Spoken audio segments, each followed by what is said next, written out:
Et à tous. Donc Stéphane Morat, je suis votre conseiller technologique en charge de l'accord cadre CAIH. Aujourd'hui, nous allons vous présenter une session sur Office 365 pour vous accompagner dans le cheminement vers la conformité GDPR, qui était vraiment un sujet d'actualité. Pour ce, j'ai sollicité Daniel Pasquier, qui est un expert sur nos solutions de sécurité et conformité chez Microsoft, que je vais laisser se présenter et qui va commencer. Bonjour à tous, donc Daniel Pasquier, ingénieur avant-vente, identité et protection de l'information chez Microsoft France. Donc effectivement, bienvenue à cette présentation sur ce cheminement vers la conformité GDPR. Alors GDPR ou RGPD en français, si on veut être utiliser la langue adéquate, donc règlement général sur la protection des données, règlement qui entrera en vigueur le 25 mai 2018. Alors dans la suite de la présentation, on utilisera plutôt le terme GDPR, pour qu'on ait quelque chose d'uniforme par rapport à ce qui est affiché au niveau des diapositives. Donc GDPR est vraiment une avancée significative pour clarifier, protéger les droits individuels et la vie privée des citoyens européens. C'est donc vraiment une réglementation ou une démarche qu'on peut considérer comme étant vraiment positive, parce que d'une part, ça va améliorer les droits de chacun, mais également la sécurité des organisations, et quelque part, c'est même un argument de compétitivité. Et puis, il faut aussi considérer que GDPR, c'est certainement une étape significative, certes, dans le cheminement dans les réglementations et les normes, mais il y aura probablement d'autres réglementations qui viendront par la suite et qui probablement s'appuieront aussi sur GDPR. Alors bien qu'il s'agisse effectivement d'une réglementation européenne, en fait on voit que cette réglementation émerge aussi comme une nouvelle norme dans le monde entier. Et typiquement, ce qu'on commence à voir, c'est que des pays du monde entier se tournent vers l'Europe pour essayer d'optimiser leur législation sur la protection de la vie privée. Et par exemple, en Asie ou en Amérique latine en particulier, on voit que ces régions cherchent des moyens d'améliorer leur régime de protection des données personnelles. Et puis GDPR, dans ce cas-là, sert à la fois de source d'inspiration et d'influence. Donc on voit que c'est une démarche au niveau de l'Union européenne, mais quelque part qui a une influence au niveau mondial. Alors comme vous le savez, la réglementation GDPR s'applique aux données personnelles des citoyens européens, qui, potentiellement, ces données peuvent être utilisées en dehors de l'Union européenne, dans le cadre de traitement de données, pour des usages et pour des services.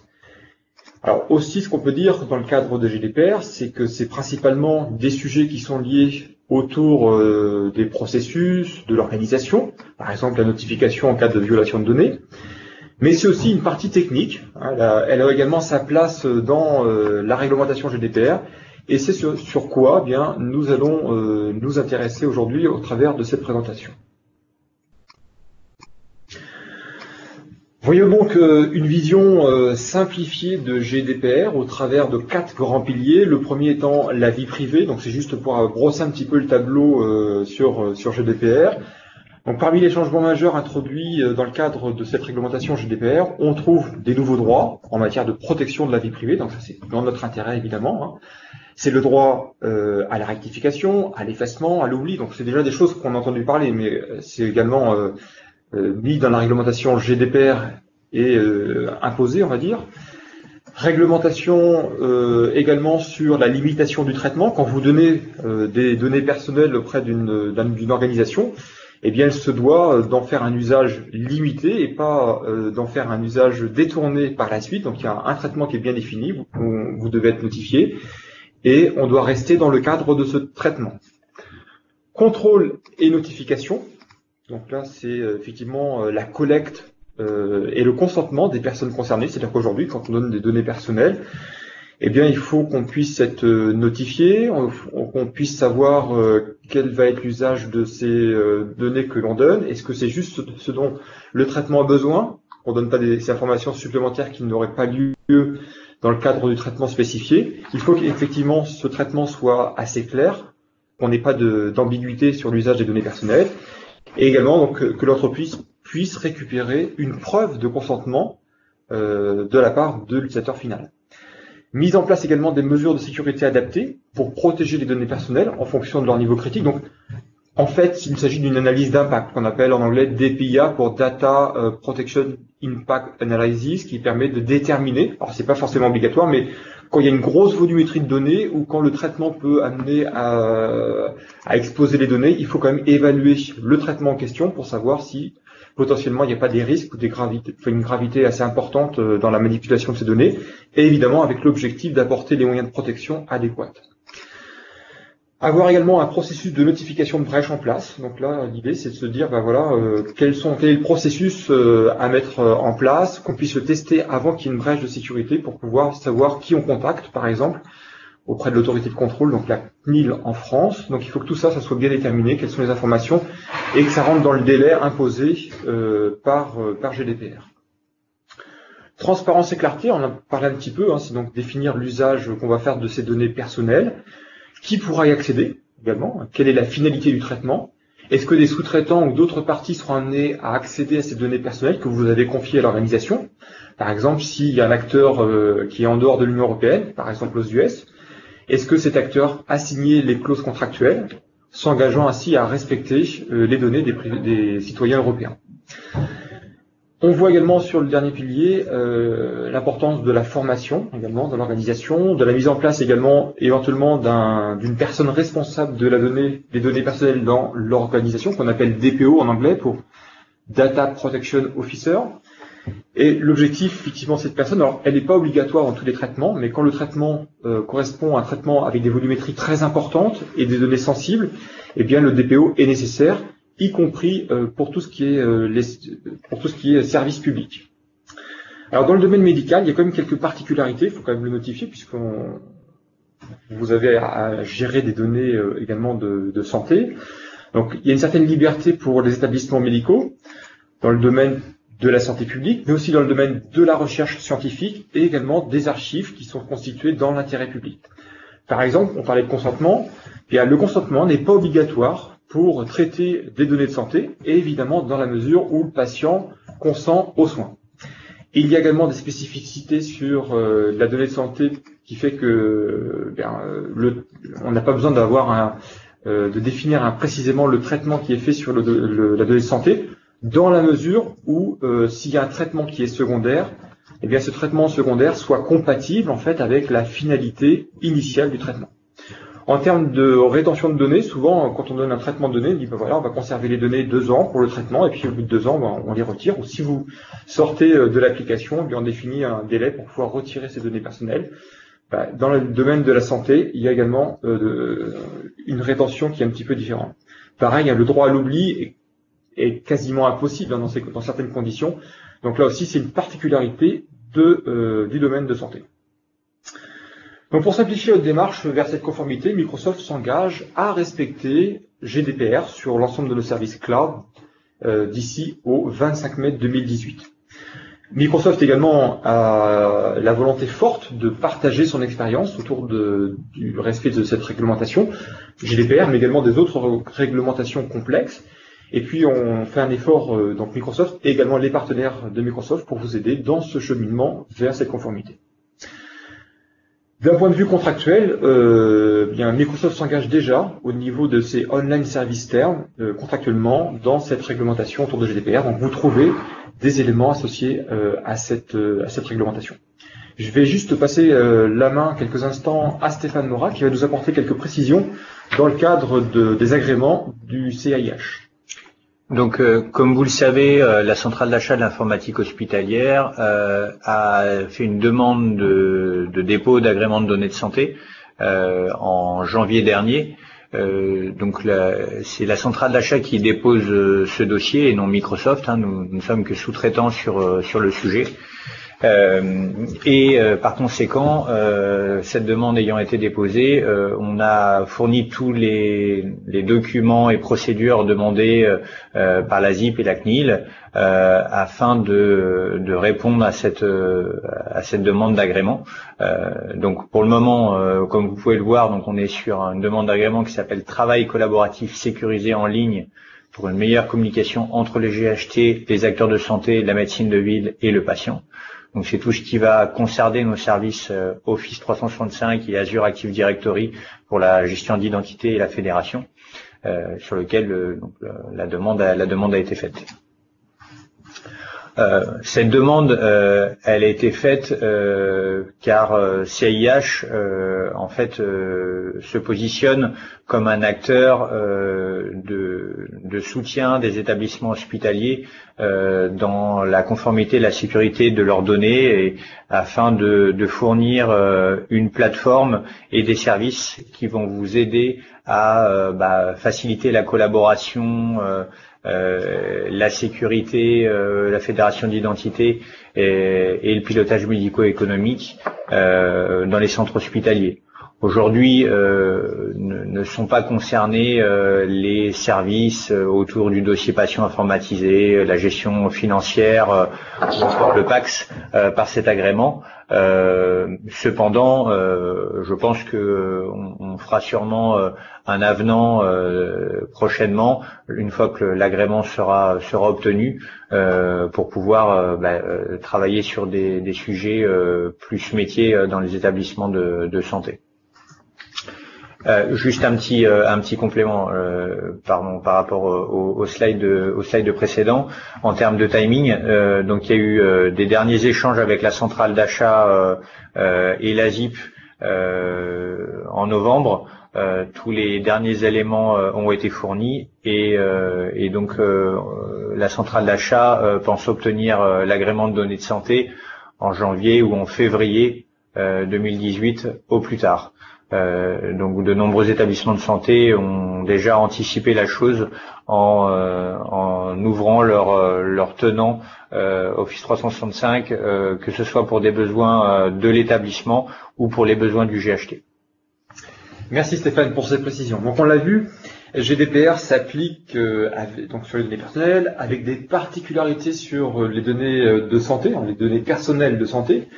Mais n'oublions pas non plus que cela s'applique aussi sur le personnel collaborant au sein des établissements de santé. Donc là, GDPR, évidemment, en dehors de ces données de santé qui correspondent aux patients, il y a aussi tous les collaborateurs dans les établissements de santé. Et là, évidemment, GDPR s'applique pleinement.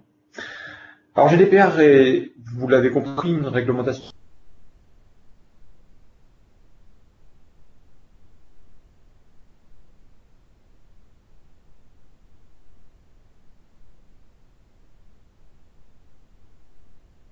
d'identifier où se trouvent les données personnelles, quel type de données, c'est sensible, hautement sensible, avec une approche plutôt traitement par traitement, parce qu'il est complètement illusoire de se dire on va essayer de trouver les données personnelles dans l'organisation en passant machine par machine, application par machine, et puis même si par chance vous arriviez à identifier les données personnelles sur l'ensemble des machines, rien n'empêche quelques personnes de à un moment donné récupérer des données personnelles et de les stocker. Donc ce serait assez difficile. Donc l'approche recommandée, c'est traitement par traitement, et un traitement de données peut englober un ensemble d'applications.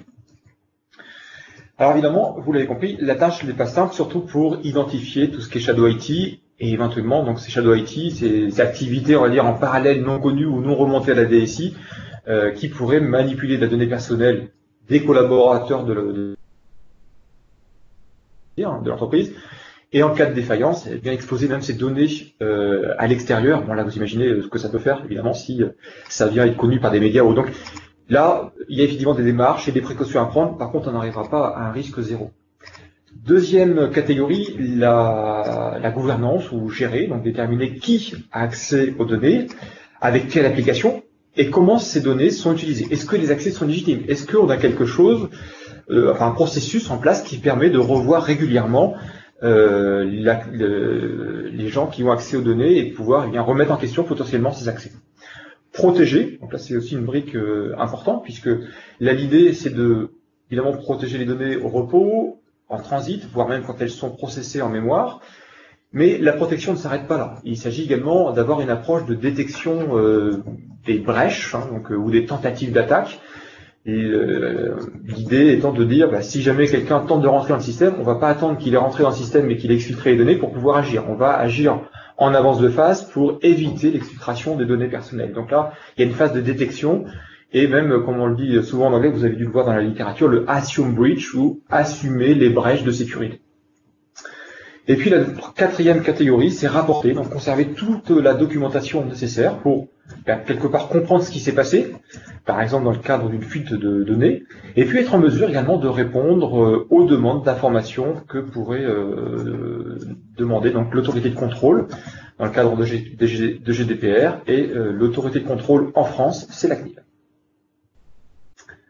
Alors voyons à présent plus précisément l'aspect, on va dire, plus technique, répondant aux exigences de protection des données personnelles, apportées à la fois par les solutions donc Enterprise Mobility and Security, ou EMS pour le petit raccourci, dans un premier temps, et puis dans un second temps, on verra également ce qui est apporté avec Office 365. Alors voilà une vue générale de ce que propose l'offre EMS pour donc Enterprise Mobility and Security. Donc on retrouve déjà Azure Active Directory qui permet de gérer les identités dans le cloud.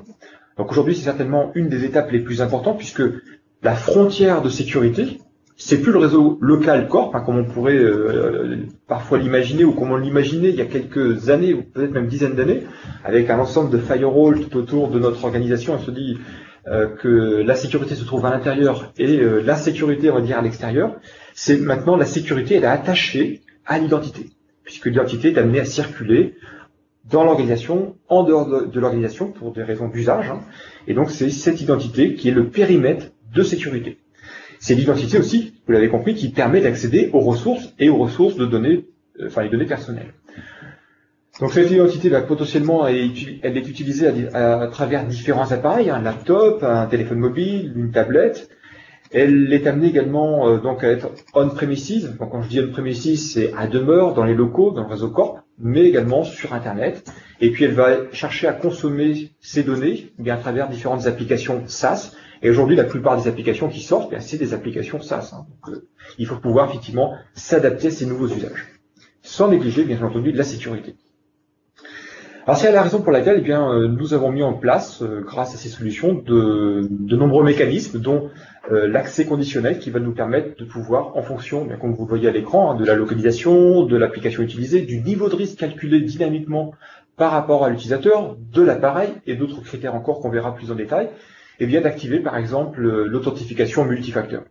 Donc voilà des éléments vraiment intéressants à mettre en place pour positionner une sécurité forte au niveau de l'identité, sachant qu'on sait même faire des choses de type Step-Up Authentication, où quelque part on a un mode d'authentification dit normal avec un nom et mot de passe à l'instant T, et une heure après, on passe avec une authentification de type multifacteur avec un code sur le téléphone, parce que on a jugé que l'identité était à risque, on a identifié une activité suspecte associée à l'identité, et on veut savoir si effectivement la personne qui rentre le nom et le mot de passe, c'est bien la personne en question. Donc on prend un élément supplémentaire.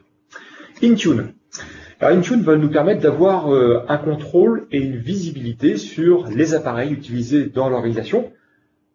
Généralement, des appareils qui vont être donc managés et conformes, mais on peut aussi envisager l'utilisation d'appareils non managés par Intune, donc non managés par NDN, mais pour lequel on pourra positionner des restrictions au niveau applicatif. Typiquement, quand c'est un appareil personnel, j'ai pas forcément envie que mon appareil personnel soit enregistré dans le MDM, le Mobile Device Management de l'entreprise. Par contre, si je veux consommer la donnée d'entreprise sur mon appareil, l'entreprise va faire en sorte de déployer des solutions, des applications qui, elles, vont protéger la donnée d'entreprise.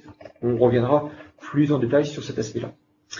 Azure Information Protection, à droite, sur la diapositive. Donc là, un élément clé également, un composant important, qui va nous permettre de classifier, de labelliser, de protéger et d'auditer les données les plus sensibles dans l'entreprise à travers un cycle de vie complet de la donnée. Donc là, concrètement, si j'ai un fichier qui est protégé par Azure Information Protection, ou AIP, même si ce fichier est mis sur une clé USB, il reste protégé, même s'il est mis dans un Dropbox, et si AIP est activé, il est quand même protégé. Cloud App Security, tout en haut, donc là c'est une solution qui va nous permettre d'avoir une visibilité sur le Shadow IT, sur les applications SaaS utilisées par nos collaborateurs dans l'entreprise, et puis de pouvoir également positionner de la sécurité par rapport à ces applications, de pouvoir également détecter, remonter des alertes. Donc l'idée est évidemment de protéger la donnée d'entreprise en dehors du cadre Office 365 ou des applications connues Microsoft. En bas à droite, Microsoft Advanced Threat Analytics ou ATA, qui permet de protéger vos ressources et vos identités on-premises. Et aussi, vous savez, vous l'avez peut-être vu, hier, ça a été annoncé, le Azure ATP, qui est le nouveau nom de cette solution-là. Je n'ai pas mis à jour encore la diapositive, c'est arrivé hier, c'est en private preview, et qui permet donc bien d'avoir le fonctionnement de Microsoft Advanced Threat Analytics on-premises, mais aussi dans le cloud.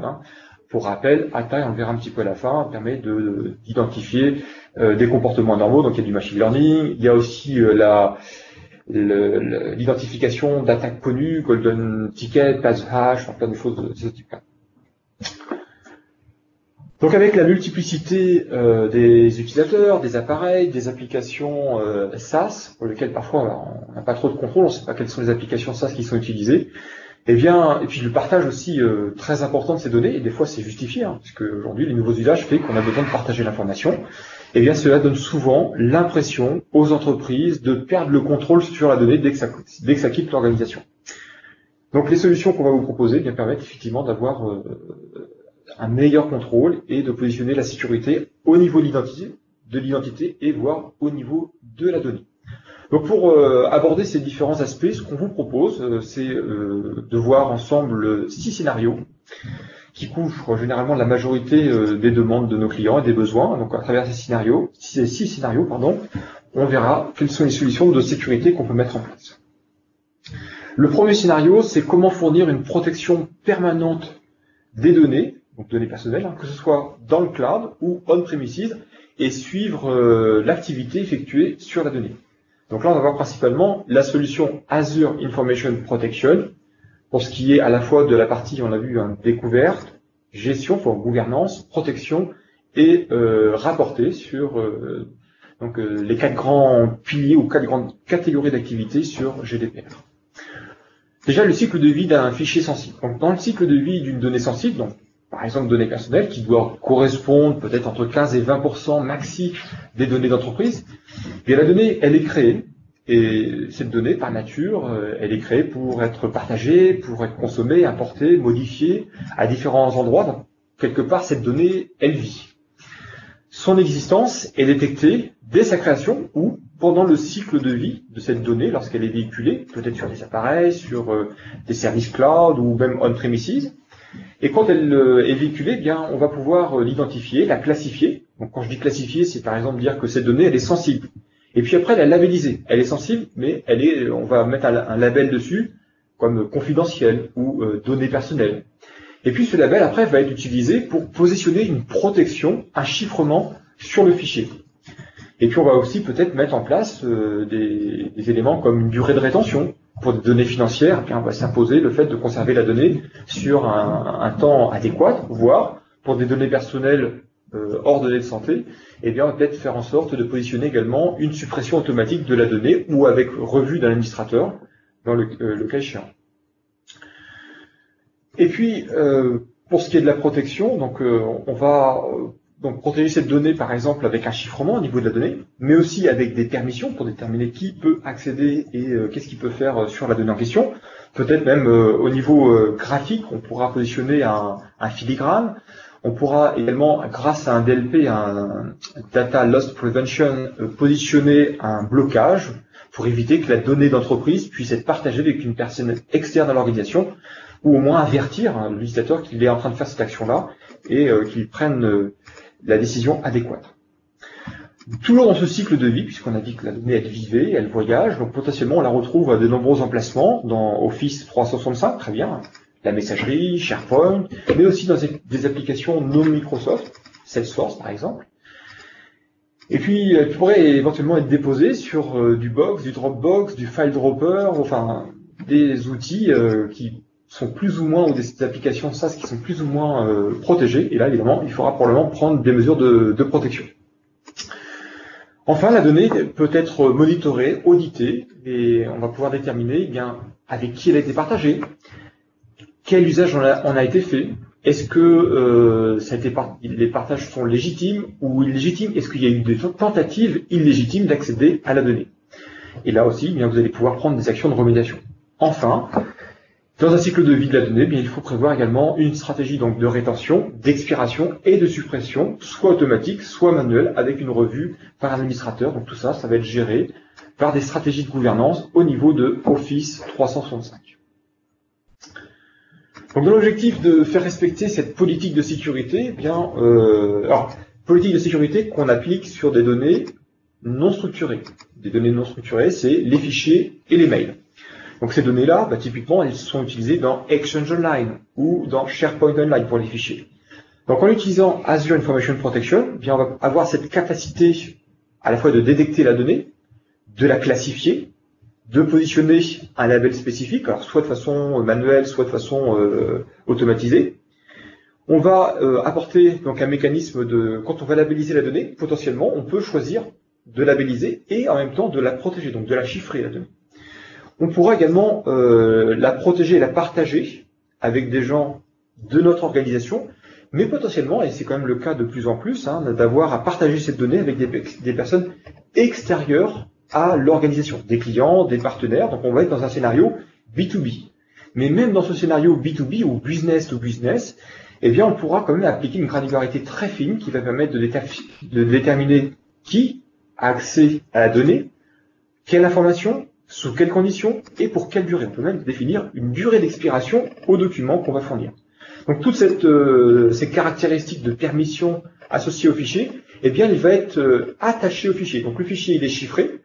À l'intérieur du chiffrement, on retrouve toutes ces caractéristiques du fichier en termes d'expiration, de personnes pouvant ou de groupes pouvant accéder à la donnée et avec quelle permission.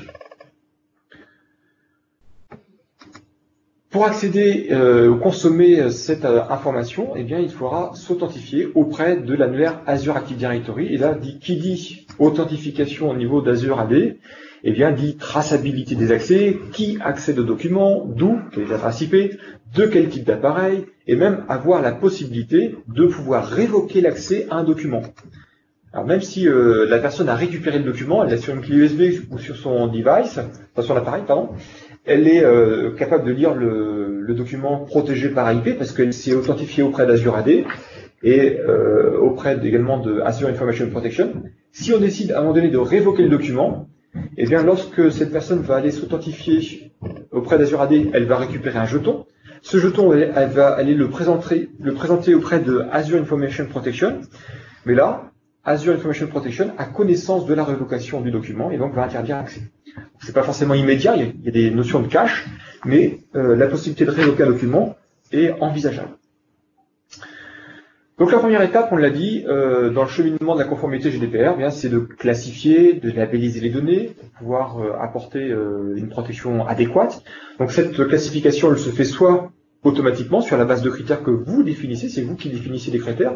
Donc évidemment, on a une liste prédéfinie, mais vous pouvez en mettre d'autres. Ça peut être manuel, ça peut être également une recommandation. Et là, on est quasiment dans la partie éducation des utilisateurs. On va pas imposer quelque chose, et souvent c'est quand même une bonne approche de ne pas imposer aux gens un usage, mais de leur dire, voilà, attention, on a détecté qu'à l'intérieur du document, tu avais par exemple des données sensibles de tel type et tel type, et on vous recommande de positionner une protection. Donc le choix est quand même laissé à l'utilisateur. Si l'utilisateur décide de faire un choix différent, alors qu'on a par exemple imposé un label, il devra justifier son choix. Alors on peut imposer le fait qu'il doit justifier son choix, ou alors le laisser faire son choix sans plus.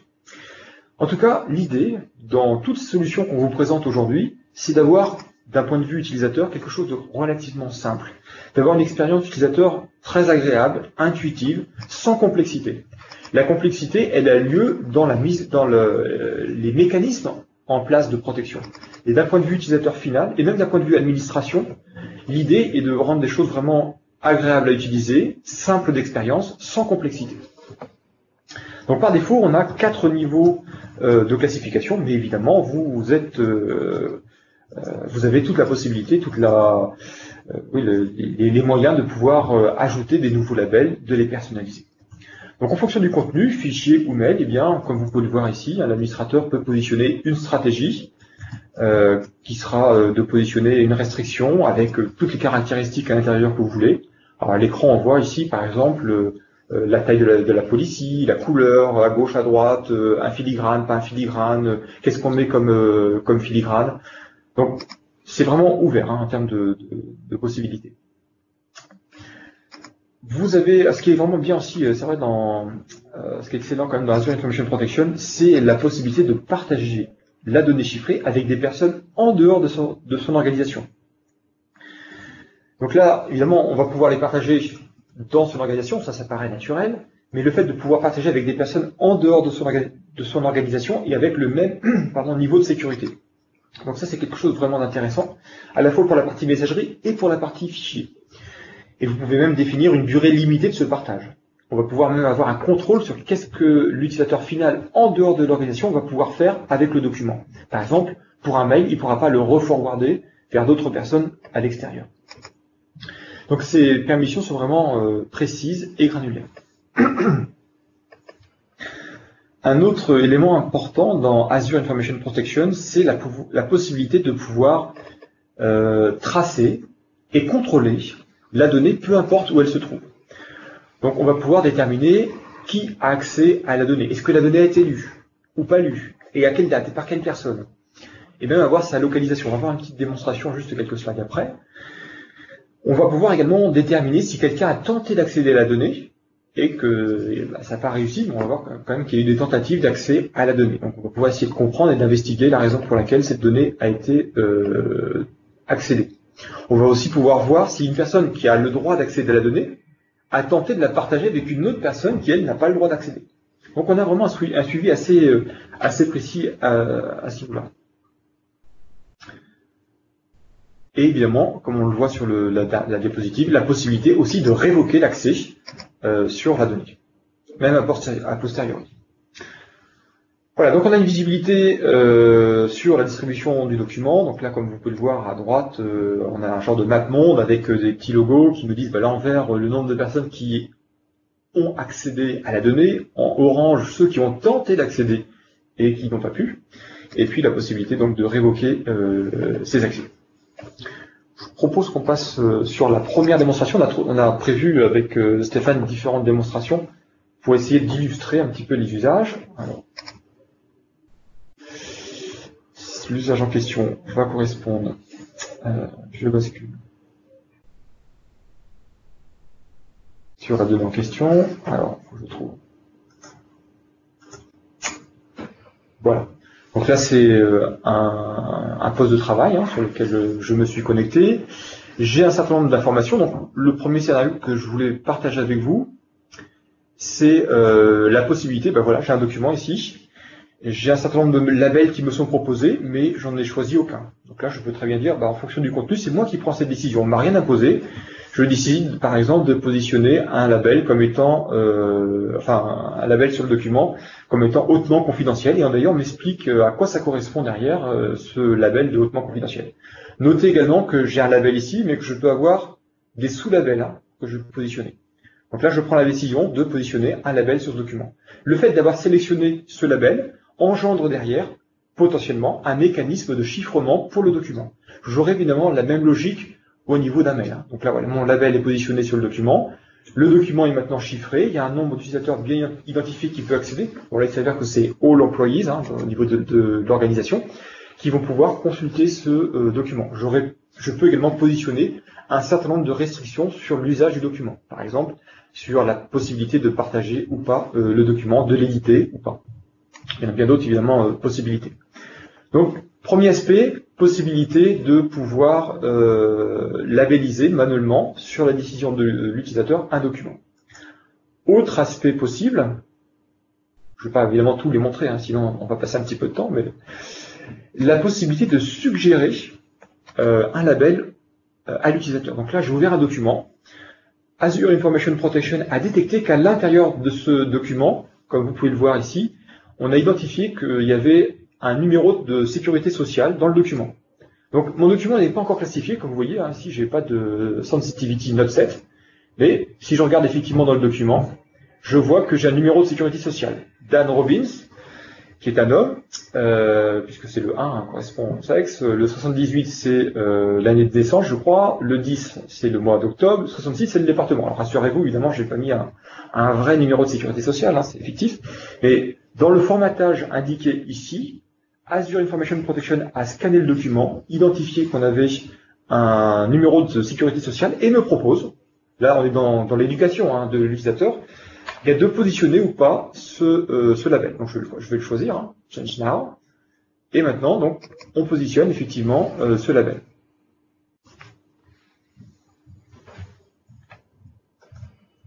C'est l'effet démo.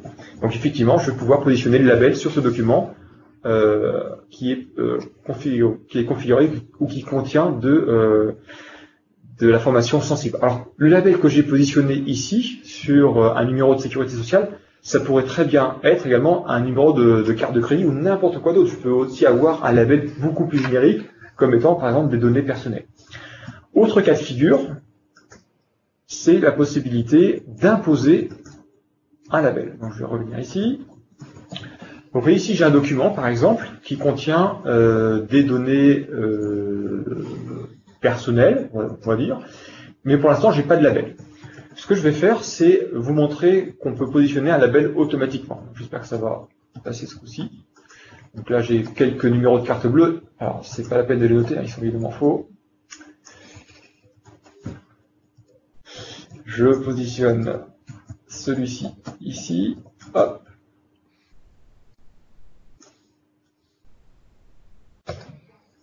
Donc là, j'ai positionné un numéro de carte bleue dans ce document et le fait d'enregistrer cette information, quand Azure Information Protection va scanner le document, il va identifier la présence d'un formatage qui correspond à un numéro de carte bleue et va m'imposer un label associé à ce document. Donc comme vous pouvez le voir ici, eh bien, un label a été positionné. Donc suite à l'enregistrement, alors j'ai fait l'enregistrement pour que ça soit plus rapide en termes de prise en compte, hein, parce qu'on est dans un effet démo, donc c'est pas toujours immédiat évidemment. Donc là, c'est prise en compte immédiatement. Vous voyez, j'ai un label Credit Card. Donc là, voilà, mon document va être peut-être protégé avec des restrictions. Il y a un groupe d'utilisateurs qui pourra accéder, d'autres non.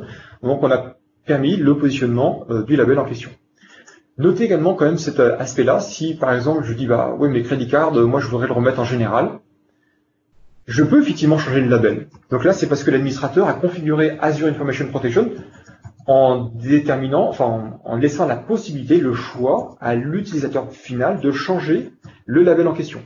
Mais j'ai la possibilité, enfin, on impose le fait de pouvoir rentrer une justification. Là, je vais pouvoir positionner une justification, alors bonne ou mauvaise, hein, et pouvoir dire, voilà, moi je souhaite changer ce label avec un autre label et voilà la raison pour laquelle je souhaite changer ce label. Donc cette information va être remontée évidemment. On peut aussi imposer le label en question. Ceci dit, par retour d'expérience, on recommande, enfin, il faut vraiment réserver cet usage où on impose un label que sur des documents vraiment hautement sensibles, puisque l'expérience utilisateur est quand même assez contraignante. Donc voilà pour ce qui était de la partie labeling. Je vais juste vous montrer une dernière information qui est quand même très pertinente aussi dans le cadre de Azure Information Protection. C'est la possibilité de faire un suivi. Donc là évidemment ça ne correspond pas au document que je viens de vous montrer, hein, c'est un portail de démo. Mais grâce à cet outil qui est accessible par l'ensemble des utilisateurs, utilisateurs finaux, hein, on va pouvoir avoir un suivi au niveau de l'usage de mon document. Je vais pouvoir savoir par exemple, vous voyez là sur l'échelle du temps, qui a tenté d'accéder au document. Donc j'ai les documents, j'ai les noms des personnes, j'ai les dates et heures. En vert, c'est ceux qui ont réussi à accéder au document. En orange, ceux qui ont tenté d'y accéder. Donc je vais pouvoir ainsi, grâce à cet outillage, déterminer qui a accès au document, déterminer également au niveau de la map monde, c'est ce qu'on retrouvait dans la diapositive, qui a tenté d'accéder au document ou pas. Et puis au niveau des paramètres, eh bien, je vais pouvoir être notifié, par exemple, dès quelqu'un, si je peux choisir le fait d'être notifié quand quelqu'un accède à un document ou tente d'y accéder. Et puis évidemment, la possibilité ici de révoquer l'accès au document. D'accord ? Donc voilà pour ce qui est des aspects associés à Azure Information Protection. Je vous propose qu'on revienne sur la présentation. Donc nous avons vu un aspect lié à la protection de la donnée, en particulier donc la donnée personnelle dans le cadre de GDPR. Nous allons voir maintenant le scénario numéro 2, qui est comment accorder et restreindre l'accès aux données. Alors, au risque de me répéter, c'est vrai qu'on a parlé tout à l'heure de l'identité. L'identité étant donc maintenant le périmètre de sécurité permettant d'accéder à des données sensibles ou voire données personnelles. Donc, on l'a bien compris, l'idée du périmètre de sécurité, c'est parce que les usages ont changé. Donc on a des personnes qui sont amenées à naviguer et à bouger, à partager davantage d'informations. Donc le souci premier, c'est d'offrir une bonne expérience aux utilisateurs et aussi pour leur permettre quelque part d'avoir une meilleure productivité, de réduire aussi vos coûts sans compromission sur la sécurité. Donc là, nos utilisateurs sont amenés effectivement à utiliser différents appareils, des applications SaaS diverses et variées, et à se connecter en interne ou en externe. Tout ça donc autour de l'identité gérée par Azure Active Directory, qui est en fait une identité as a service. Enfin, qui est un service d'identité as a service. Donner donc effectivement la possibilité, comme on le voit sur la partie en haut à gauche, la possibilité de travailler avec des partenaires, des clients qui potentiellement n'ont pas le même service d'identité. Ils n'ont pas forcément Azure Active Directory, ils peuvent avoir d'autres fournisseurs d'identité. Pas du tout de fournisseur d'identité, ils ont peut-être juste un compte Facebook, Google ou autre. Donc là, il faut aussi pouvoir s'interfacer, travailler avec ces gens-là, même s'ils ont un Active Directory ou pas d'Active Directory. On voit également la possibilité au niveau du graphique d'avoir un fonctionnement hybride. Ça, c'est quand même relativement intéressant aussi. C'est-à-dire que vous pouvez avoir un existant avec un Active Directory et pouvoir faire une correspondance contrôlée des comptes dans un environnement Active Directory on-premises à demeure vers Azure AD, avec différents mécanismes de synchronisation qu'on va évidemment pas aborder aujourd'hui par faute de temps. Dans tous les cas, ce qu'on veut, c'est une expérience utilisateur la plus agréable possible, qu'ils aient à rentrer juste une fois leur nom et leur mot de passe, voire leur code multifacteur éventuellement, et pouvoir consommer la donnée. Un élément important, et on ne peut pas passer à côté de cet élément-là, puisque c'est quand même fondamental en termes de sécurité, de façon générale, détecter les menaces au plus vite. Bien, nos clients bénéficient du Security Graph ou du graphe de sécurité intelligent Microsoft, qui s'appuie, comme vous pouvez le voir à l'écran, sur une large source d'informations qui sont corrélées entre elles. Alors elles sont corrélées, c'est bien, mais également elles sont analysées de façon à produire un résultat des plus pertinents avec des outils de surveillance et autres. L'objectif évidemment de tout ça, c'est de pouvoir apporter un haut niveau de sécurité, de pouvoir protéger les ressources de nos clients. J'insiste aussi juste sur le point que Microsoft, de par son positionnement au niveau mondial, j'entends ici son implantation au niveau mondial, les types de services, son historique, les partenariats également avec des centres de recherche non Microsoft sur la cybersécurité, également les plus de 3500 experts en cybersécurité qui travaillent chez Microsoft, bien fait que Microsoft a quand même une visibilité très précise et quasi temps réel des menaces cyber qui existent dans le monde, évidemment, comme je venais de le dire, avec l'objectif de protéger les ressources de nos clients.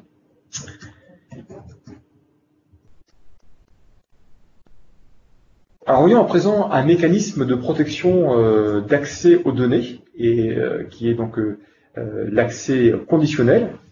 Donc chaque fois qu'un utilisateur va s'authentifier dans Azure Active Directory pour accéder à une application, et donc pour consommer de la donnée, eh bien on va pouvoir positionner un accès conditionnel. Alors d'abord, on voit des règles statiques là sur la partie gauche. Les règles statiques, ça correspond par exemple en fonction du type d'utilisateur. Est-ce que c'est un utilisateur administrateur, standard? Est-ce qu'il a accès à un projet particulier, donc il est dans un groupe qui est sensible? Est-ce qu'on veut cibler l'ensemble des utilisateurs de l'organisation? Après, ça aussi en fonction des appareils. Donc les appareils, ça va être, est-ce que l'appareil est géré, non géré?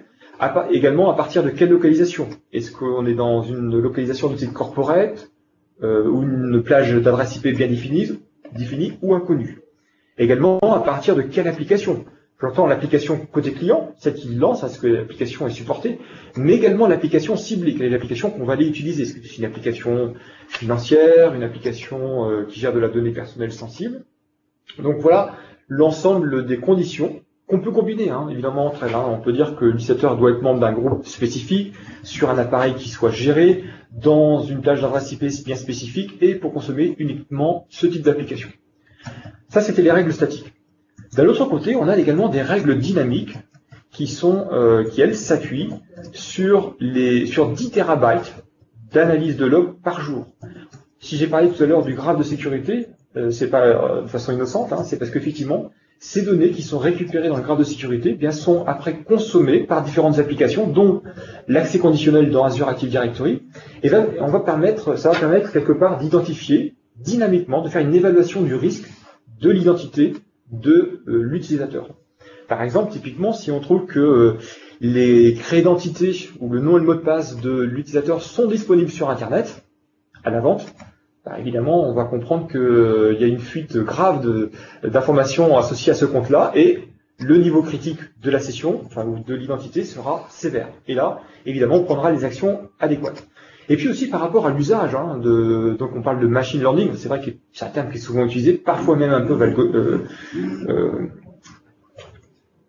galvaudé, ouais, je peux utiliser ce terme-là. Donc là, l'idée du machine learning, il est vraiment réel, hein, c'est-à-dire qu'on va permettre d'identifier le comportement habituel de l'utilisateur, déterminer qu'il a fait un login récemment à un emplacement, puis après à un autre emplacement, et que en théorie, on peut pas être à deux endroits à la fois dans le laps de temps identifié. Donc là, bien, on va pouvoir appliquer également un niveau de risque au niveau du compte. Donc c'est une évaluation qui est temps réel.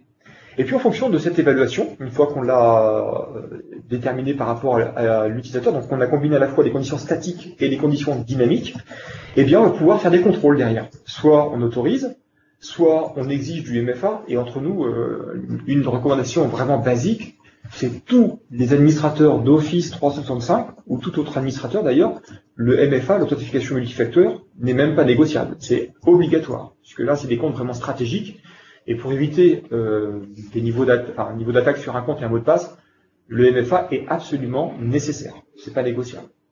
On va pouvoir également peut-être forcer le mot de passe, refuser l'accès. On imagine que si le nom et le mot de passe est disponible sur Internet, on va peut-être bloquer l'accès. Hein. Faire un accès limité, ça aussi c'est un élément important, puisque c'est pas juste du tout ou rien. Oui, tu peux y aller, ou non, tu peux pas y aller. Ça va être aussi, tu peux y aller, mais sous certaines conditions. Bah, typiquement, si l'utilisateur est connecté sur un appareil qui n'est pas géré par l'entreprise, eh bien peut-être qu'il pourra aller consommer, aller visualiser ces données sur le SharePoint, mais il ne pourra pas les modifier, et il ne pourra pas non plus les télécharger sur le device ou sur l'appareil non géré. Donc vous voyez, on a une nuance entre oui, tu peux accéder, ou non, tu peux pas accéder. On peut avoir donc un accès limité en disant tu peux faire un usage juste en visualisation, mais rien d'autre. Et puis également les conditions d'utilisation. On parle de GDPR, c'est quand même important de spécifier cet aspect-là. Donc on va pouvoir afficher les conditions d'utilisation, et il faudra les accepter pour pouvoir bien passer à l'étape suivante. D'ailleurs, j'ai prévu une petite démonstration sur le sujet. Donc, on a parlé d'usage limité. Ça, c'est très bien hein, pour un environnement Microsoft. Mais sachez que cet usage limité peut aussi être fait pour d'autres applications hors Microsoft. On n'est pas cantonné aux applications Microsoft. On peut utiliser d'autres applications. On parlait de surveillance d'identité as a perimeter. Effectivement, Azure AD Identity Protection est une extension de Azure AD. Il va permettre bien de protéger les identités. Donc là, on va avoir une visibilité consolidée sur les détections des menaces. Voilà, vous avez quelques menaces qui sont citées ici. Hein, une brute force attaque sur un compte. Hein, quand quelqu'un tente plusieurs fois de deviner le nom et le mot de passe, eh bien, on va remonter un niveau d'alerte. Ou s'il est connecté sur un appareil qui est jugé, qui est détecté comme étant infecté, bien là, on peut se poser la question de quel est l'état de santé du nom et du mot de passe utilisé sur cet appareil. Fuite des clés d'identité, activité de logon suspect, voilà différents éléments qui sont disponibles là-dessus. Et par rapport à ces informations-là, eh bien, on va proposer, par exemple, ce que je disais tout à l'heure, le Step Up Authentication, c'est-à-dire que je me connecte avec un nom, un mot de passe, tout va bien. Une heure après, je me reconnecte sur la même application, et là, je suis prompté pour entrer un code sur mon téléphone. Donc, j'ai activé du MFA. Parce qu'on a détecté une activité suspecte associée au compte. Et puis une heure plus tard, je me reconnecte juste avec mon nom et mon mot de passe. Vous voyez, donc c'est des choses qui peuvent être activables automatiquement en fonction du niveau calculé de sévérité. Alors j'avais un tableau, je vais évidemment pas vous le montrer, mais qui montre les différents critères d'évaluation pour le score associé au compte et à la session. Donc on prend différents éléments à l'intérieur de ce tableau-là, et puis il y a une valeur associée à chaque élément pour essayer de déterminer une valeur numérique qui va définir un score associé au compte, qui définira que le compte est à risque ou pas. Et puis on va également avoir dans cet outillage des propositions de remédiation, de renforcement de sécurité au niveau de l'identité. Tout ça, évidemment, vous l'imaginez, c'est généralement le cas pour la plupart des solutions que l'on fournit, la possibilité évidemment de s'interfacer ou d'extraire ces données vers un SIEM ou un Power BI ou d'autres outils de surveillance pour pouvoir peut-être éventuellement le coupler avec un SOC. Élément également important, c'est le Privilege Identity Management, qui là aussi est un composant additionnel qui va vous permettre à la fois de découvrir, de restreindre et de surveiller. Alors cette fois-ci, on est concentré sur les identités privilégiées, tout ce qui est administrateur. Alors, administrateur de Azure AD, mais également administrateur des ressources Azure que vous pouvez créer en dehors de ça. C'est pas seulement Azure AD. Donc là, l'objectif, c'est de réduire la liste de vos administrateurs pour évidemment réduire aussi la surface d'attaque. Combien de fois on voit chez nos clients, il y a un certain nombre d'administrateurs, puis au fil du temps, on voit que cette liste d'administrateurs augmente, et elle n'est jamais remise en question quelque part.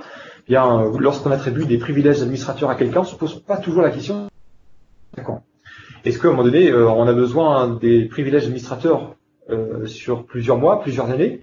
Et même le fait juste d'avoir un compte administrateur qui est utilisé peut-être 8 heures dans la semaine, est-ce que ça vaut le coup pour le reste de la semaine de l'avoir en tant qu'administrateur? L'idée, c'est de réduire la surface d'attaque.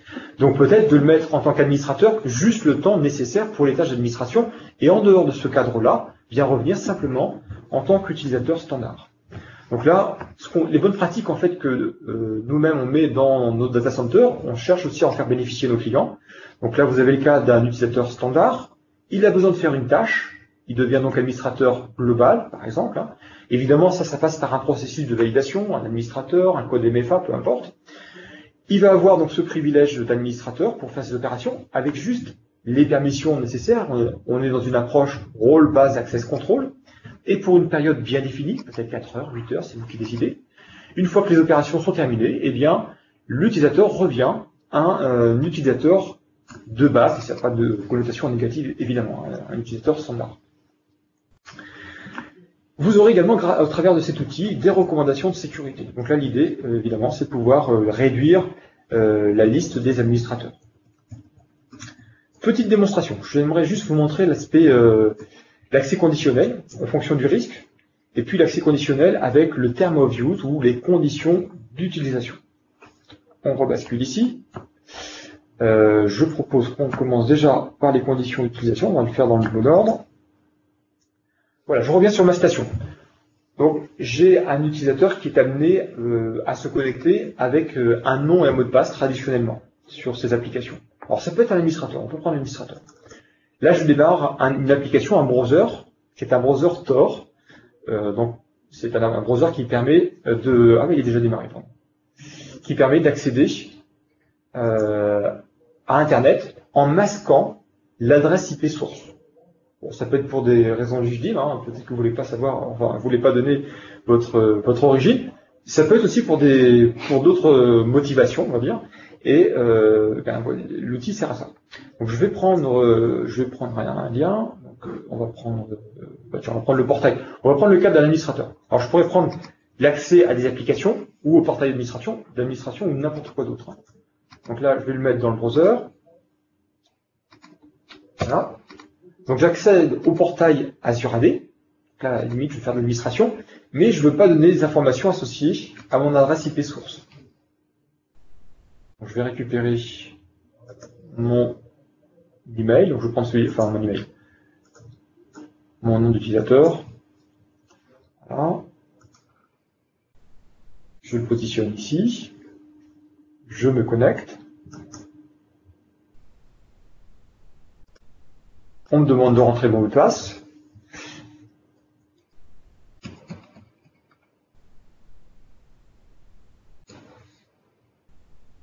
Je me connecte. Donc là, je m'attends à récupérer normalement l'accès à mon portail. Alors je vais faire une...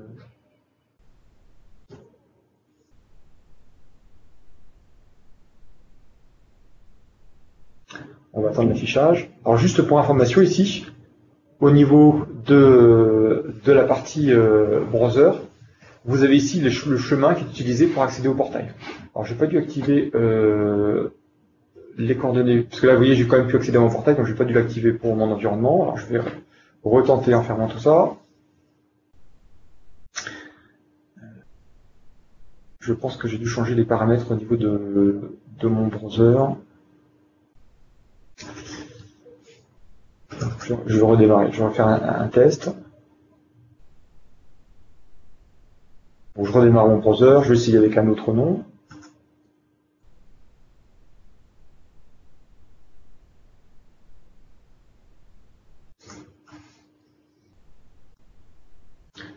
Ah, donc on va remettre, alors je vais remettre l'URL en question. Et on va changer, on va prendre celui-ci.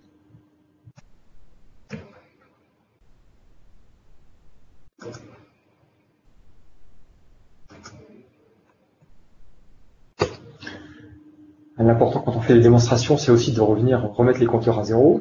Parce que je l'ai testé ce matin, mais après j'ai dû valider un cache sur le browser Tor en fait, qui fait que après on est passé.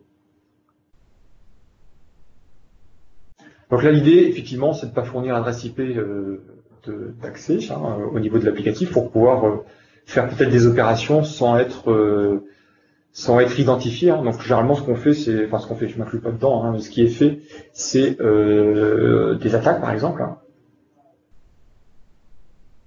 Donc là, je rentre l'email.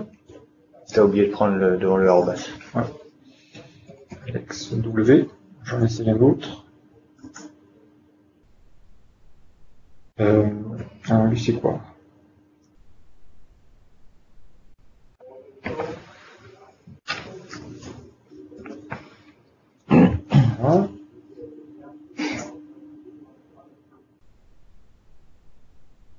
Voilà, c'est ce que je voulais montrer. Donc, dans la démonstration, ce qui est remonté ici, alors c'est pas le browser Tor évidemment qui remonte ça, c'est Azure AD de l'autre côté, puis d'ailleurs on voit le logo. Vous voyez, Suspicious Activity Detected. Donc là, on détecte qu'effectivement il y a un comportement normal, quelqu'un tente d'accéder à une ressource gérée via le biais de Azure, et on détecte que ce compte-là, se connecte après à partir d'une adresse IP source suspecte, puisque là, vous voyez, le chemin, les différentes adresses IP qui sont utilisées pour pouvoir accéder enfin à la ressource.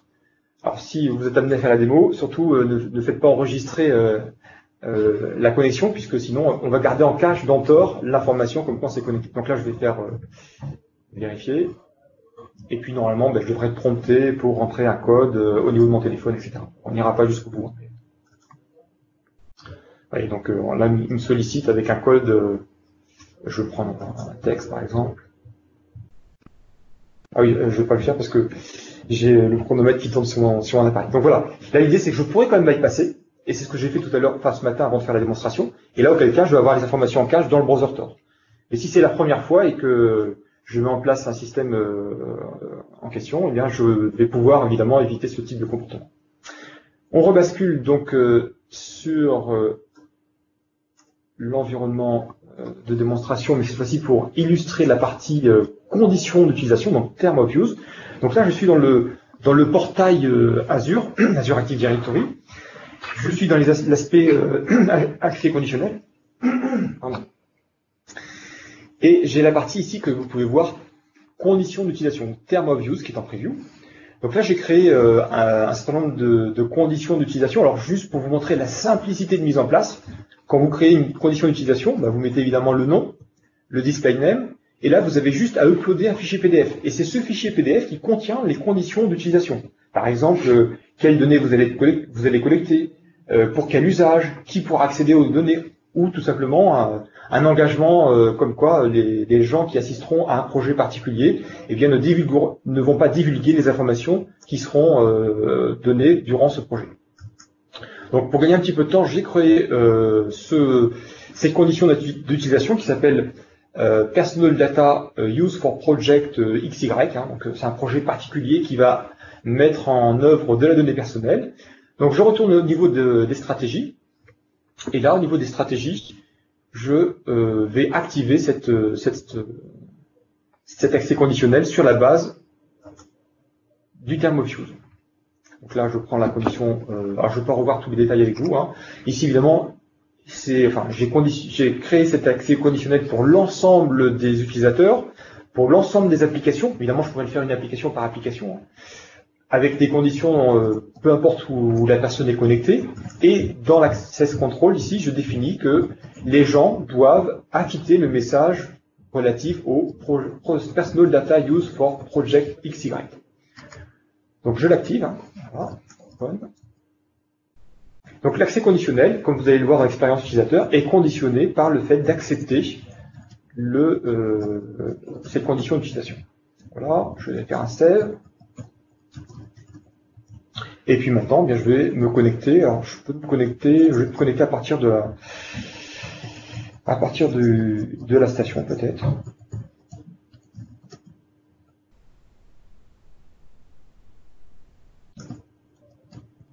Ah oui, je me suis déconnecté, donc je vais ouvrir un autre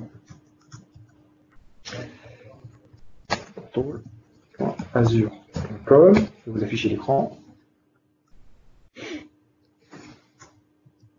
Ah ben non, il était recréé, c'est pas grave. Voilà. Donc là, vous voyez, je me suis connecté. Donc sur le portail Azure, je suis désolé, c'était pas sur le bon écran au départ. Hein, mais donc j'ai rentré mon nom et mon mot de passe pour accéder au portail. Et là, je vois un message qui s'affiche. Conditions d'utilisation et stratégie de Contoso. Ok. Donc ça concerne un projet en question, le projet Data Use for Project XY, ce dont on parlait. Alors je peux dire, je m'en fous, j'ai pas le temps de lire le truc, j'accepte. Alors évidemment, si je refuse, je vais pas plus loin. Là, j'accepte. Mais on me dit, attention, normalement. Ah ben non, j'ai directement accepté. Normalement, j'ai pas dû le configurer en tant que tel, mais on peut demander ou imposer le fait de lire complètement le document. Donc j'aurais pu faire en sorte qu'effectivement l'utilisateur soit amené à lire le document en totalité. Donc je vais juste revenir ici pour vous montrer cette partie-là quand même, parce que c'est important. Je vais démarrer dans une private. Alors lui, comme il l'a accepté, ben maintenant il faut que je passe sur un nouvel utilisateur. Donc je vais prendre le portail Labs, par exemple. Ici.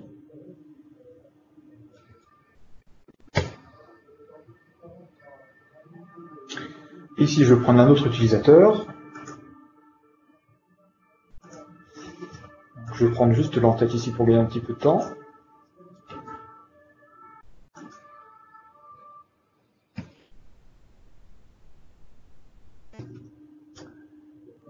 Est-ce que je me rappelle de son mot de passe?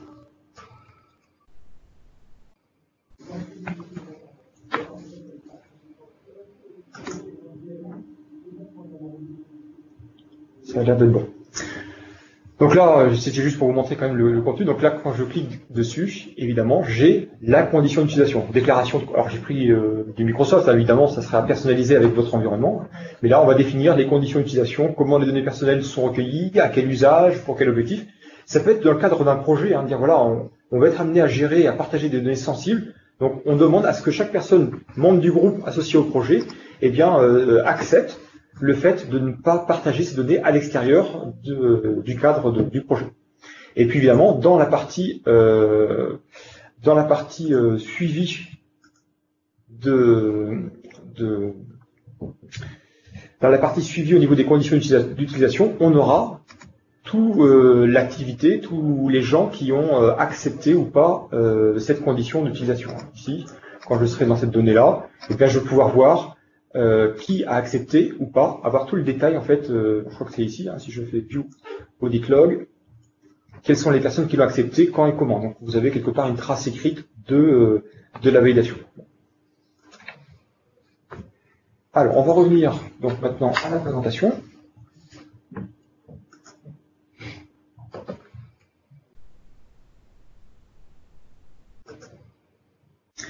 On passe sur un autre scénario. Donc c'est le scénario numéro 3. On a vu donc tout ce qui était protection de la donnée avec Azure Information Protection. On a vu la protection de l'identité avec Azure AD. Maintenant, voyons comment protéger les données sur les appareils mobiles et les applications, puisqu'on a une approche quand même de bout en bout. La sécurité, elle ne s'envisage pas juste en disant je protège l'identité ou je protège l'application et le chiffrement des données au repos. C'est vraiment une approche de bout en bout. Puisque si on utilise une identité sur un appareil qui est compromis, bon, évidemment, on aura des mécanismes d'atténuation, mais il y a quand même un risque au potentiel. Donc pour cela, eh bien, on va utiliser une solution de gestion d'appareils mobiles, comme Intune par exemple, qui va permettre d'une part d'imposer un niveau adapté de sécurité sur les téléphones mobiles, les tablettes, que ce soit d'ailleurs de l'iOS, de l'Android ou du Windows. On va par exemple positionner une exigence de mot de passe ou de PIN. On va vérifier que l'appareil n'a pas été, entre guillemets, jailbreaké, qu'on a un verrouillage automatique, un minima sur l'appareil au bout d'un laps de temps, qu'on a la possibilité également de faire un effacement sélectif des données d'entreprise. Il ne s'agit pas de tout supprimer, mais peut-être que si l'appareil appartient à un utilisateur et qu'on est dans un cadre Mobile Application Management, on va le voir juste après, et bien qu'on puisse supprimer les données d'entreprise et pas les données personnelles de l'utilisateur. Suite, par exemple, donc cet effacement aura lieu suite au vol de l'appareil, ou alors parce que l'appareil a été perdu, voire le départ du collaborateur de l'organisation. Puis on va essayer de conserver quelque part un contrôle sur l'ensemble des données d'entreprise qui ont été récupérées sur cet appareil-là, et seulement les données d'entreprise, c'est-à-dire que les données personnelles, elles pourront être gérées indépendamment. Typiquement, comme vous le voyez à l'écran, on pourra déployer par exemple une application Word sur le document. Les documents, Word, l'application Word sera gérable pour des données personnelles de l'utilisateur, mais également pour des données corporate. Et les données corporate, elles seront protégées par l'organisation, et pas les données personnelles. Dans le cas où l'appareil n'est pas géré par l'entreprise, donc typiquement un appareil personnel, moi quand j'ai un appareil personnel, je n'ai pas forcément envie de le voir enregistré dans le MDM de l'entreprise. C'est mon appareil, par contre c'est vrai que pour des raisons de convenance, et parce que l'entreprise peut-être m'a pas donné d'appareil, de téléphone mobile, eh bien je souhaite consulter ma messagerie ou faire des choses, accepter, lire des documents dans un SharePoint. Eh bien on va pouvoir déployer une application gérée par l'entreprise sur l'appareil qui lui n'est pas enregistré dans un MDM, et ces applications vont pouvoir être sécurisées et sécuriser les informations d'entreprise qui seront utilisées au travers de ces applications. Et les applications d'entreprise, les données d'entreprise, ne seront utilisables que au travers de ces applications.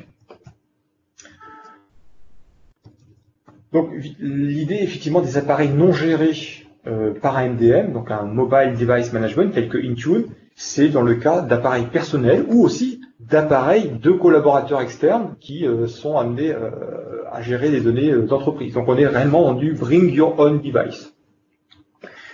Alors évidemment les stratégies MAM ou Mobile Apps Management qui sont configurées par l'administrateur vont permettre de déployer automatiquement des applications sur les devices, sur les appareils, aussi bien pour un compte personnel que pour un compte d'entreprise.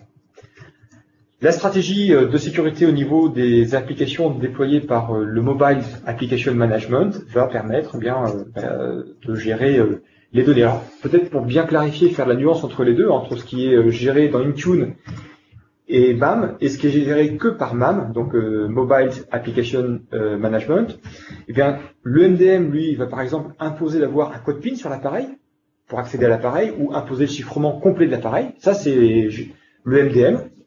Donc, il est plus dans une approche, on protège l'appareil. Et MAM, donc Mobile Apps Management, lui, il est plus dans une approche protection de l'application. Par exemple, l'usage de l'application sera conditionné par un code PIN.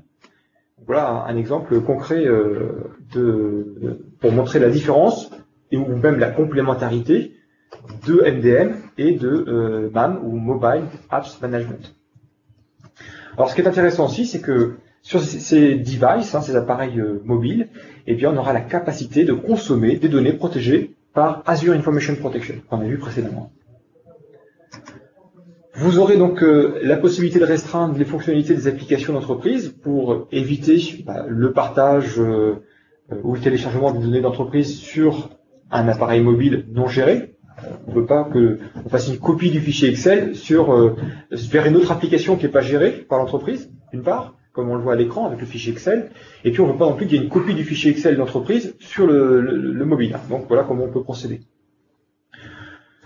On peut également, dans le cas de Word, on voit à l'écran ici, bloquer la sauvegarde, le save ou le save as, que vers un stockage autorisé. Donc on n'autorisera pas, par exemple, le save ou le save as vers un box ou un Dropbox ou un file dropper. Par contre, les applications pourront faire les applications gérées de l'entreprise, avec elles on pourra faire du copier-coller ou travailler avec ces applications. Entre elles, ça sera autorisé, mais pas en dehors.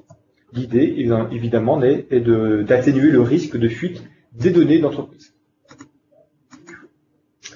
Et tout en maximisant la productivité, comme indiqué sur la diapositive. Autre scénario. Abordons maintenant le scénario numéro 4 avec la possibilité, dans le cadre de GDPR, d'identifier les applications cloud, donc le fameux Shadow IT par exemple, et pouvoir ainsi éviter que des applications SaaS soient utilisées, applications SaaS qui ont plus ou moins un niveau de sécurité adéquat. Peut-être certaines applications pourraient engendrer un risque de sécurité sur des données d'entreprise, puisque peut-être qu'elles ne sont pas suffisamment bien conçues, ou pas suffisamment protégées. Donc on veut essayer d'avoir ce contrôle. Donc comment gagner en visibilité et en contrôle sur vos données dans les applications cloud? Alors, Cloud App Security intervient sur la découverte des applications SaaS utilisées dans l'organisation, tout ce qui est Shadow IT. Les statistiques données de mémoire, 80% des utilisateurs admettent utiliser une application SaaS non validée par l'entreprise.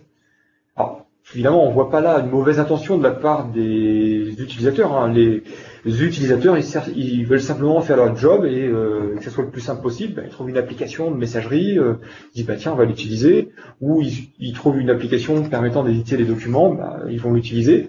Par contre, ils n'ont pas forcément conscience derrière du risque que ça peut engendrer. L'idée, c'est que, comme je l'ai évoqué tout à l'heure, ces applications SaaS peuvent être insuffisamment sécurisées et exposer les données d'entreprise. Donc là, c'est ce scénario-là qu'on voudrait éviter. Alors, Cloud App Security, c'est un CASB, c'est un broker, en fait, quelque part. Il va analyser le trafic des firewalls, des routeurs, des proxys d'entreprise. Donc, soit manuellement, il va les récupérer manuellement, soit on peut configurer pour que ce soit récupérable automatiquement, et il va pouvoir analyser ainsi le contenu de ce trafic pour identifier les applications SaaS qui sont utilisées. Et on a également des connecteurs qui permettent de s'interfacer directement avec les applications pour agir dynamiquement sur des contenus. Le CASB Microsoft ne récupère jamais de données en local. Il récupère juste des métadatas associés aux fichiers et aux données. Donc là, on aura effectivement la possibilité peut-être de bloquer des partages. Un scénario qu'on ne voudrait pas, c'est par exemple des informations d'entreprise disponibles publiquement sur Internet. Ça, c'est un cauchemar, d'avoir ce type d'éléments. Ou alors, une volumétrie anormale de téléchargement de la part d'un utilisateur. Là, on sent l'exfiltration de données. On peut évidemment le coupler avec un DLP. Dans le cas du CAS Proxy, donc Cloud App Security Proxy, et cela permet également un accès conditionnel, comme on l'a vu tout à l'heure, un accès conditionnel avec un usage limité. En fonction du contexte de sécurité, si on est connecté sur un appareil qui est géré ou pas, ou qui est dans une plage d'adresse IP inconnue, eh bien, on va dire que par exemple, on ne peut faire que de la visualisation, pas de modification du contenu et pas non plus de téléchargement du contenu. Et puis on a quelques outils également intéressants en termes d'investigation pour faire des investigations relativement précises. Et tout ça, là aussi, ça s'appuie sur le graphe intelligent. Alors, Cloud App Security vous permet de découvrir plus de 15 000 applications SaaS qui peuvent être utilisées par des gens de votre organisation. Donc tout ça grâce, comme je l'ai dit, à travers des logs, des firewalls, des proxys. Une fois qu'elles sont identifiées, ces applications, on peut évaluer, faire une notation sur ces applications. Enfin, il y a une évaluation qui est faite automatiquement. Vous pouvez l'ajuster après sur plus de 60 critères de sécurité et de conformité. On le verra tout à l'heure dans la démonstration. Puis on va pouvoir suivre précisément l'usage qui est fait de ces applications. Alors, des fois c'est intéressant parce que on va pouvoir déterminer qu'il y a des usages anormaux des applications. Quelqu'un qui télécharge par exemple des terabytes de données dans un laps de temps relativement court, là, il faut s'inquiéter. Certainement, le compte est compromis, il y a quelqu'un qui tente d'exfiltrer des données. Donc là, on a une alerte et on peut bloquer ce comportement-là. Et puis, ça peut être aussi des usages. On dit, bah tiens, on avait une application SaaS, il y avait 2-3 utilisateurs qui utilisaient. Bon, à la rigueur, c'est pas très grave. Et puis maintenant, on voit qu'au fil des mois, des semaines, peut-être le bouche à oreille fait que l'application est de plus en plus utilisée. Donc là, on a une tendance sur une nouvelle application SaaS, et ça permet de détecter que peut-être maintenant, s'il y a plusieurs milliers d'utilisateurs qui sont sur l'application en question, il faut peut-être prendre des mesures différentes. Dans le respect de la vie privée, puisque, rappelons-le, on est quand même dans le cadre de GDPR pour cette présentation, on pourra accéder également à des logs, mais des logs anonymisés. Donc on va pouvoir chiffrer la partie correspondant au nom des utilisateurs pour pouvoir bien garder un certain niveau de confidentialité. Donc cet outillage CASB va nous permettre de faire des investigations par utilisateur, par fichier, par activité, par application, par localisation, et donc de déterminer des risques. Alors avec Cloud App Security, vous allez aussi pouvoir utiliser des solutions de DLP, donc Data Loss Prevention, vous pouvez aussi utiliser la vôtre, et pouvoir ainsi identifier de la donnée, remonter des alertes, bloquer du partage d'informations. En fait, c'est comme ce que vous faites actuellement avec vos DLP on-premises. Une fois donc les stratégies identifiées de sécurité que vous avez ou que vous avez créées d'ailleurs, soit identifiées par rapport à la liste proposée ou que vous avez créée, eh bien vous pourrez prendre des actions en cas de violation de données, ou de tentative de violation de données, imposer par exemple la mise en quarantaine d'un fichier. Dire, attention, ce fichier c'est un fichier sensible, il est mis dans un Dropbox, on va le mettre en quarantaine. Ou on va imposer le chiffrement avec Azure Information Protection. Donc ça c'est bien aussi parce que ces différentes solutions, elles s'interconnectent entre elles. Quand on parle de classification de protection, eh bien on retrouve les mêmes classifications, les mêmes moyens de protection dans Cloud App Security. Il y a l'interfaçage qui se fait avec les deux solutions. On va pouvoir également révoquer l'accès à une application tiers qu'on juge pas suffisamment sécurisée. Alors sur l'écran, on voit une alerte qui indique que 3 fichiers contiennent des informations personnelles.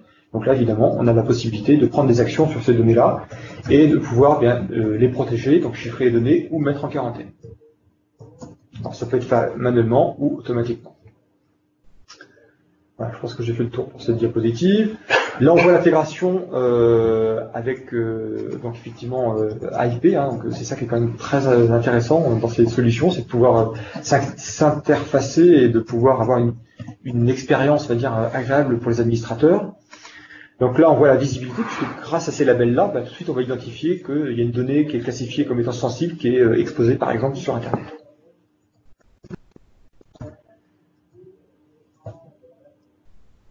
Alors, je pense je regarde un petit peu le timing, donc je pense qu'on va passer directement à une démonstration sur une vue d'ensemble sur Cloud App Security. Alors, je l'ai collé où?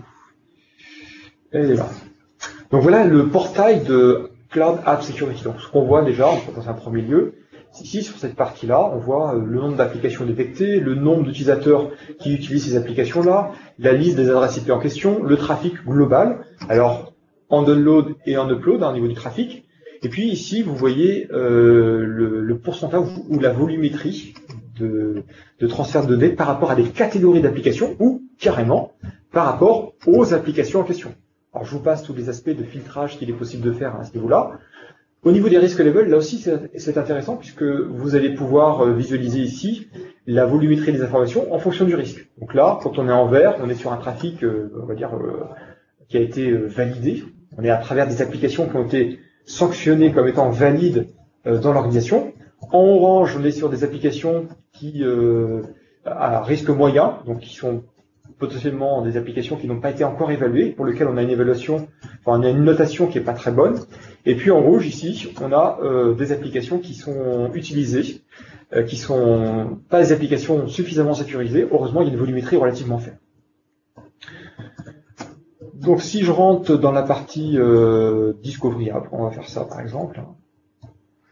Donc là, vous voyez en fait une liste d'applications avec des notations. Alors tout ça, ça peut se gérer. On peut faire un filtrage très fin. Donc je peux prendre toutes les applications qui sont, par exemple, dont le score est entre 7 et 10. Et puis je vais passer sur un mode avancé, donc Advanced. Là, je vais faire par exemple plus. je choisis, qu'est-ce que je peux choisir? Compliance Risk Factor, tiens, je vais mettre par exemple de l'IPA. Alors pour l'instant, on n'a pas un label français, mais ça viendra, probablement. True. Certainement. Et là, on va m'afficher l'ensemble des applications pour lesquelles il y a une accréditation pour l'IPA. Donc je peux refermer tout ça et revenir en mode basique. Donc là, par rapport à ces critères, cette note, alors évidemment, vous pouvez, là comme vous le voyez ici, définir si l'application est autorisée ou pas autorisée. Donc c'est là on est sur 3 états, autorisé, pas autorisé ou on n'a rien fait dessus. Là, l'application Office 365, je parlais tout à l'heure de 60 critères. Alors 60 critères, vous avez ici les critères de sécurité et les critères de conformité. Donc parmi ces critères, par exemple, le fait d'avoir un certificat valide. Est-ce que dans l'application, il y a régulièrement des tests de pénétration pour s'assurer que l'application est suffisamment bien conçue? Est-ce qu'on a un data audit trail? Et à chaque fois, ou un audit ou de l'authentification multifacteur possible, à chaque fois que vous allez sur un élément comme ça, vous avez la possibilité d'avoir le ratio. C'est-à-dire que là, on vous dit, pour le critère de l'authentification multifacteur, dans la note de 10, ça intervient à hauteur de 7%. Donc, voilà l'information. Pareil pour le niveau de conformité associé à l'application. Et ici, dans la partie GDPR, vous avez ici le bloc correspondant à la déclaration sur GDPR pour l'application en question. Et si je vais sur une autre application, par exemple si je vais chez Cisco aussi, et bien là je retrouve le bloc Cisco en relation avec le niveau de déclaration pour GDPR. Donc voilà, vous avez un ensemble de notations, vous pouvez évaluer ces différentes applications. On était dans la partie découverte. Comme je vous l'ai indiqué tout à l'heure, la partie investigation vous permet de faire des investigations précises en termes d'activité, de fichiers, de comptes. Je ne sais pas si j'ai pas prévu forcément un scénario précis, mais là, au niveau des fichiers, on va pouvoir déterminer quel fichier, faire une recherche spécifique au niveau de cette barre-là, y compris dans le mode avancé, comme j'ai décrit tout à l'heure, et pouvoir ainsi faire des actions. Donc, si je prends ce fichier-là, je vais avoir des informations associées à qui fait quoi avec ce fichier-là, et pouvoir prendre des actions le cas échéant. Donc là, je suis sur l'onglet général, mais j'ai aussi des activités associées à l'utilisateur. Là, visiblement pas grand-chose dans ce cas précis. Ah oui, donc ça c'était l'activation associée à l'utilisateur. Donc je sais pas, je vais peut-être en prendre un autre.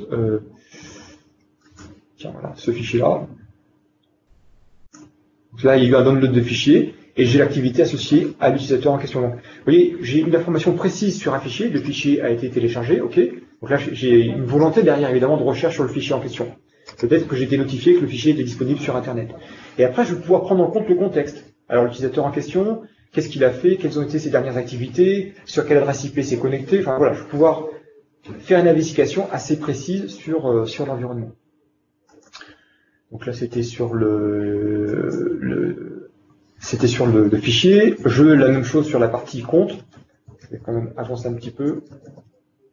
J'ai également un certain nombre d'informations sur la partie contrôle. Donc je vais pouvoir aussi positionner des contrôles précis. Donc soit utiliser ceux qui sont déjà présents, et puis en rajouter d'autres pour déterminer, par exemple, un usage particulier dans mon organisation, si jamais les polices ou les stratégies par défaut, celles qui sont proposées, ne remplissent pas mes besoins.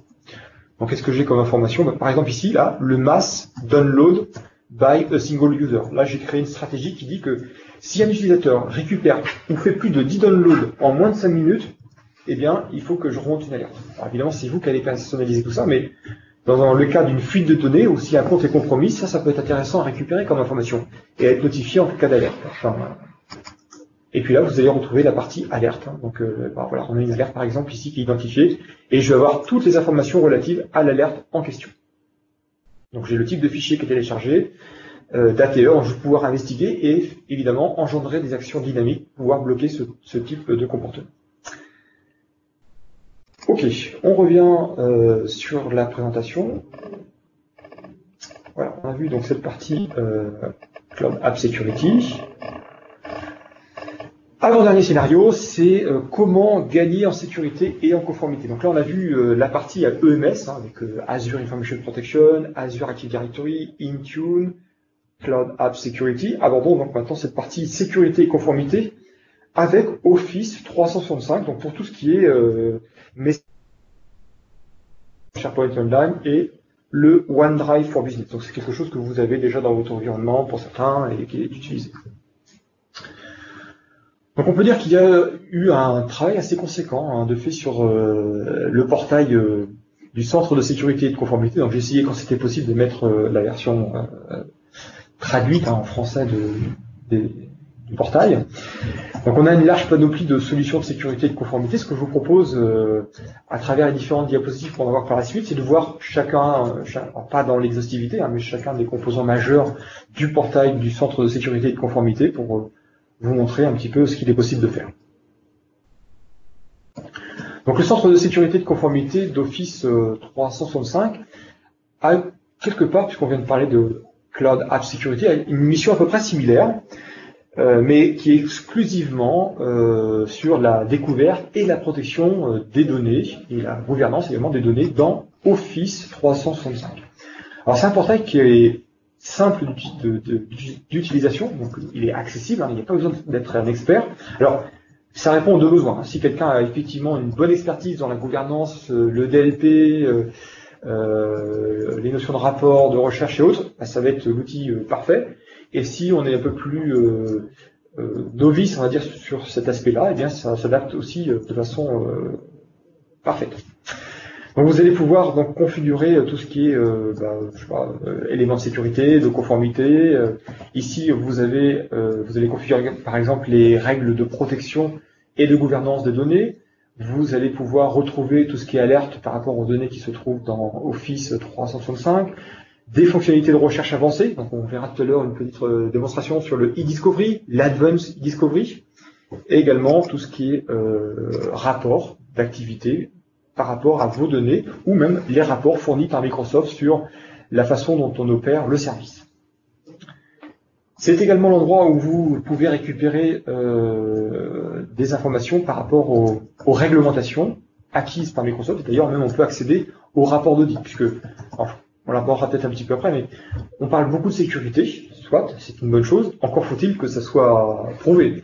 Donc, ce qui est fait dans le cadre de ce portail-là, c'est que Microsoft parle de sécurité, mais on vous donne également accès au Trust Portal, qui vous permet d'aller récupérer les audits réalisés par des sociétés externes dans nos data centers. Donc vous avez une copie des rapports. Donc, quelque part, quand on parle de sécurité, on le prouve aussi grâce à des auditeurs externes qui viennent dans nos data centers opérer régulièrement des audits de sécurité et on met à disposition ces audits pour que vous puissiez bien avoir la preuve des contrôles. Et également même les axes de remédiation.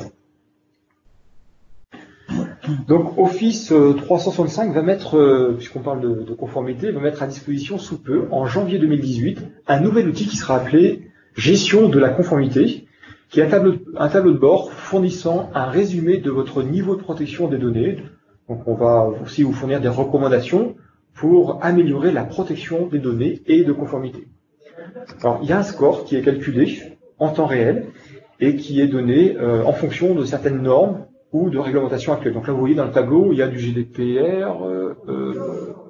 Oui, je ne vois pas. D'accord, ah oui, effectivement, c'est le premier, donc GDPR, mais il y a aussi des normes ISO et autres. Donc, par rapport à tous ces éléments-là, eh bien, il y a un score qui est calculé dynamiquement pour votre environnement. Donc, on vous donne des recommandations, de l'évaluation. Évidemment, c'est à vous quand même d'évaluer son efficacité dans votre environnement. C'est juste des recommandations et ça vous permet de générer des rapports d'audit dans le cadre d'une pré-évaluation. Évidemment, ces recommandations, ces évaluations et cet outil ne doivent pas être interprétés comme une garantie de conformité. C'est parce que vous avez effectivement un niveau très bon que derrière, si vous faites l'audit, vous avez tout de suite le go. Puisque d'ailleurs, il y a une partie qui n'est pas forcément prise en compte également par ces outils. Alors cet outillage de gestion de conformité sera disponible donc pour Office 365, mais également pour Dynamics et Azure. Toujours dans le centre de sécurité de conformité, nous avons également la possibilité d'avoir une vue globale des données dans Office 365 pour ce qui est de la gouvernance. Donc on verra un petit peu dans la démonstration, mais on a la possibilité de faire une répartition par type de données. Donc là, on va mettre des labels. On va permettre de voir également tout ce qui est volumétrie en fonction des labels, la possibilité d'importer même des données que vous avez dans un environnement SharePoint on-premises, et de les importer alors via le réseau ou via un support chiffré, une enveloppe chiffrée, je veux dire, vers le SharePoint Online. Il est également évidemment possible, dans le cadre de cette gouvernance, de définir des stratégies de rétention des données, avec par exemple une suppression automatique des données au bout d'un laps de temps. Par exemple, si la donnée n'a pas été, avec un label particulier, n'a pas été modifiée 6 mois après sa dernière date de modification, eh bien on considère que la donnée peut être supprimée. Ou alors il faut envoyer un message à l'administrateur qui va revérifier cette donnée-là pour voir si elle est toujours légitime ou pas, ou s'il faut la supprimer. Ou au contraire, eh bien, pour d'autres raisons légales, financières ou autres, de santé, d'ailleurs, on peut décider de conserver la donnée sur un laps de temps prédéfini, donc il ne sera pas possible de la supprimer parce que elle a un label particulier et on se doit de la conserver sur ce laps de temps. Avec eDiscovery, on va pouvoir explorer intelligemment et analyser les données non structurées, donc fichiers, mails, pour rapidement identifier un contenu, donc des données personnelles par exemple, pour un utilisateur ou un groupe d'utilisateurs. Donc les fonctions de réglage sont très fines.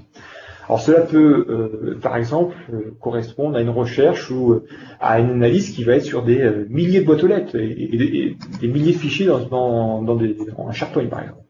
Donc la partie Discovery va faire cette recherche basique, donc on fera une petite démonstration avec eDiscovery, et la partie Advanced eDiscovery, elle va mettre en place, en plus, du machine learning. Donc là, l'idée, c'est vraiment d'optimiser la recherche. Ce qu'on ne veut pas, c'est récupérer, par exemple, un résultat avec 1000 entrées, ou là, toute la phase d'identification de la donnée. C'est vrai qu'il y a eu un pré-travail de récupération de la donnée, mais si dans un thread d'échange de mails, il y a 50 échanges, mais que ça correspond à la même information, bien, l'Advanced eDiscovery va permettre de compiler tout ça pour avoir juste une information. Pareil, pour la partie documentation, on va prendre en compte le contexte et on va faire en sorte que l'information au résultat soit synthétisée en appliquant du machine learning. Et bien, vous aurez vous-même la possibilité d'intervenir à ce niveau-là avec le machine learning pour pouvoir faire des scénarios pour entraîner le modèle, pour régler les faux positifs et avoir la possibilité d'analyser des terabytes de données et d'avoir au résultat un résultat pertinent qui ne soit pas dupliqué. Donc à lancer sur OneDrive for Business, sur SharePoint Online ou sur la messagerie. La protection avec des labels dans Office 365. Donc là vous avez la possibilité de positionner des labels dans Office 365. Alors pour être complètement transparent avec vous, effectivement ces labels actuellement dans Office 365 sont complémentaires par rapport à ce que fournit en termes de labeling Azure Information Protection. Donc les labels que vous trouvez avec Office 365 s'appliquent exclusivement sur Exchange, OneDrive for Business et SharePoint Online. À terme, il y aura une uniformité complète des labels. Donc on va retrouver les mêmes labels pour à la fois Azure Information Protection et dans le cadre d'Office 365, et ça arrive sous peu. Donc cette prise en charge des labels, eh bien, elle sera aussi, comme c'est indiqué à l'écran, native par rapport aux applications Office Mac, iOS et Android. Voilà, donc je pense qu'on peut passer sur la diapositive suivante. Évidemment, l'objectif des labels, c'est de positionner le critère de sécurité qui va bien en fonction du niveau de sensibilité. Donc voilà, il y a un petit exemple qui est donné. Je passe sur la diapositive suivante qui concerne le DLP ou le Data Loss Prevention. Donc je ne vais pas souhaiter le traduire parce que c'est quand même plus dans l'usage courant, on va dire. Donc avec le DLP proposé dans Office 365, eh bien, il est configurable au niveau du portail de centre de sécurité et de conformité. L'objectif, évidemment, c'est d'atténuer le risque de fuite des données. Alors, le cas typique, c'est la fuite de données sur une erreur de manipulation. Personne n'est parfait, tout le monde est amené à faire des erreurs, et potentiellement, on peut partager de l'information d'entreprise à l'extérieur, et ce qu'on veut évidemment éviter avec une alerte, voire un blocage. Vous avez par défaut plus de 80 types d'informations sensibles qui sont disponibles, mais évidemment, vous allez pouvoir rajouter vos propres types de données que vous jugez sensibles dans votre organisation, et sur lesquels vous appliquerez le DLP. La stratégie DLP est évidemment l'objectif de limiter ou de bloquer le partage accidentel des données, et on verra comment ça se configure tout à l'heure dans la démonstration. Donc j'avais prévu effectivement un petit snapshot pour vous montrer. Donc là, vous voyez qu'effectivement, quelqu'un qui envoie de la donnée sensible, donc automatiquement, alors ce qui est bien quand même, parce qu'il y a une partie éducation. Donc là, l'utilisateur qui envoie ce mail-là, automatiquement on détecte qu'à l'intérieur, il y a une notion de données personnelles ou sensibles. Là, on voit le credit card number. Donc on est précis en fait sur l'information et on sensibilise l'utilisateur sur le fait que, attention, partager cette information peut être risqué. Donc on peut évidemment, en fonction de la configuration de l'administrateur, prévoir éventuellement un blocage de cette information. Là, on voit à travers cet exemple, cet autre exemple, de partage de fichiers à partir d'un SharePoint, eh bien, la notification qui est faite à l'utilisateur en lui disant, tiens, là, il y a un numéro de sécurité sociale, c'est de la donnée sensible, donc il faut éviter de partager cette information avec quelqu'un en externe. Capacité de chiffrement des messages, donc là c'est quelque chose aussi ça existait, mais ça a été amélioré récemment et annoncé à Ignite dernièrement. Donc la capacité de chiffrer les messages avec Office 365, et évidemment pour les personnes en interne, mais également avec des personnes extérieures à l'entreprise. Alors pour ceux qui sont un peu familiers avec le S-MIME, c'est à peu près la même logique en termes de service, seulement on enlève toute la complexité de la gestion des certificats. Je ne sais pas si certains ont essayé de mettre du S-MIME pour la messagerie, quand il faut récupérer le certificat du destinataire pour récupérer sa clé publique, chiffrer le mail, lui envoyer, et puis qu'en local, il faut qu'on ait accès à sa clé privée, puisqu'on va conserver dans les sent items, dans les éléments envoyés, une copie chiffrée du mail avec sa clé publique. Enfin, c'est bien, mais c'est quand même compliqué à gérer. Donc là, l'idée, c'est de pouvoir simplifier à la fois l'expérience administrateur dans la mise en place, mais aussi l'expérience utilisateur dans la mise en place de cette fonctionnalité. Donc là, on va utiliser en fait le chiffrement AIP, Azure Information Protection. C'est intégré dedans. Donc c'est quelque chose de... Alors, chiffrement AIP, pour être plus exact, c'est le chiffrement Azure RMS, Right Management Service. Et aujourd'hui, on parle souvent plus d'Azure Information Protection. Donc ce qui est quand même bien, c'est que on va pouvoir quand même envoyer des mails chiffrés à des personnes extérieures à l'organisation. Évidemment, c'est une volonté de pouvoir le faire. Vous voyez d'ailleurs dans l'exemple de l'écran, c'est du Gmail. Donc on envoie une information à un utilisateur et on va pouvoir positionner un contrôle sur l'utilisateur. L'utilisateur ne pourra par exemple pas forwarder le mail. Il va le recevoir, il pourra l'éditer. Donc le mail sera transféré de façon chiffrée, mais il ne pourra pas le modifier. Ou ne pourra pas le forwarder. Ou alors il pourra le modifier, mais il ne pourra que le laisser dans le cadre spécifique de l'entreprise. Alors, l'idée, en tout cas l'expérience utilisateur du récipient, celui qui va récupérer l'information, eh bien, c'est de pouvoir lui donner l'expérience assez agréable. Donc, je fais juste afficher, voilà. C'est typiquement le type de mail qu'il va recevoir. Donc, on peut s'interfacer avec n'importe quel type de compte, un destinataire. Ça peut être quelqu'un qui a simplement une adresse de type Facebook, Google ou autre. Et grâce à la fédération qu'on va pouvoir mettre avec le fournisseur d'identité Google, par exemple, eh bien, quand il va vouloir consulter son mail, on pourra personnaliser avec un logo d'entreprise, avec un contenu légèrement différent. Il va vouloir cliquer sur le lien en question. Il va devoir s'authentifier, nom, mot de passe auprès de son fournisseur d'identité, par exemple Google. Et une fois qu'il sera authentifié, eh bien, grâce à la fédération qui existe entre Google et Azure Active Directory, il pourra consommer la ressource directement. Après, on peut envisager d'autres scénarios avec, quand il clique sur le lien, eh bien, on envoie un code secret dans la messagerie et il va falloir saisir ce code secret pour avoir ou consommer le mail en question. Donc, expérience utilisateur finale, vraiment très agréable, très simple, et de bout en bout, l'information est chiffrée de façon sécurisée. Évidemment, si l'utilisateur fait un reply sur ce mail-là, vers la personne en question, eh bien le reply, lui aussi, est chiffré. D'accord ? On protège vraiment l'information complètement.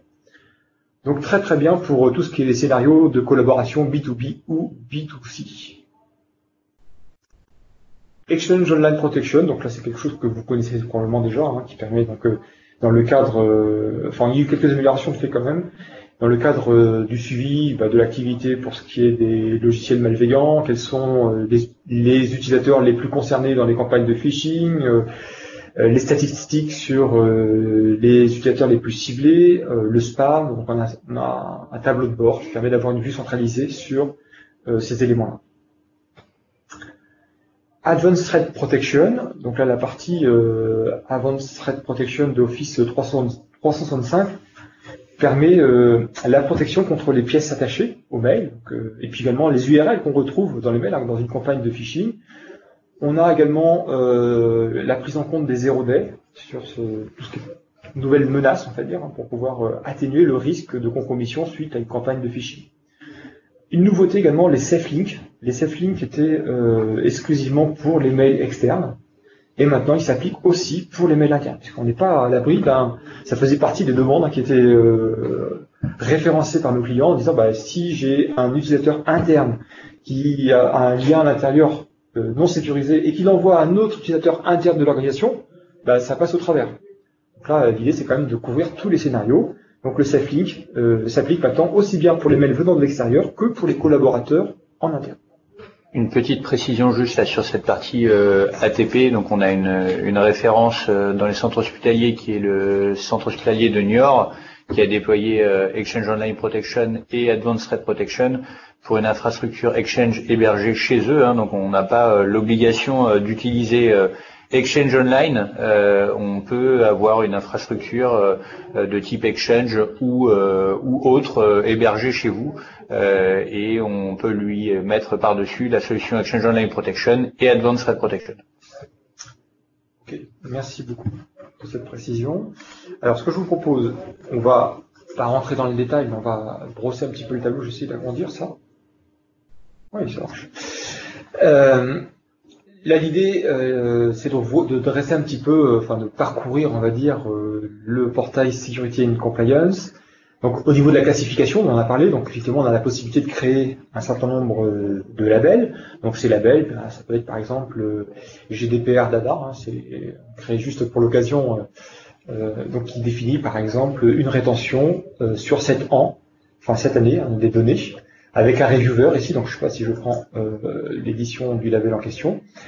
Eh bien, je définis que les données qui seront labellisées avec GDPR Data sont conservées 7 ans. Au bout de 7 ans, on notifie un administrateur qui est listé ici et qui fera une revue de cette donnée-là pour savoir si on doit ou pas la supprimer.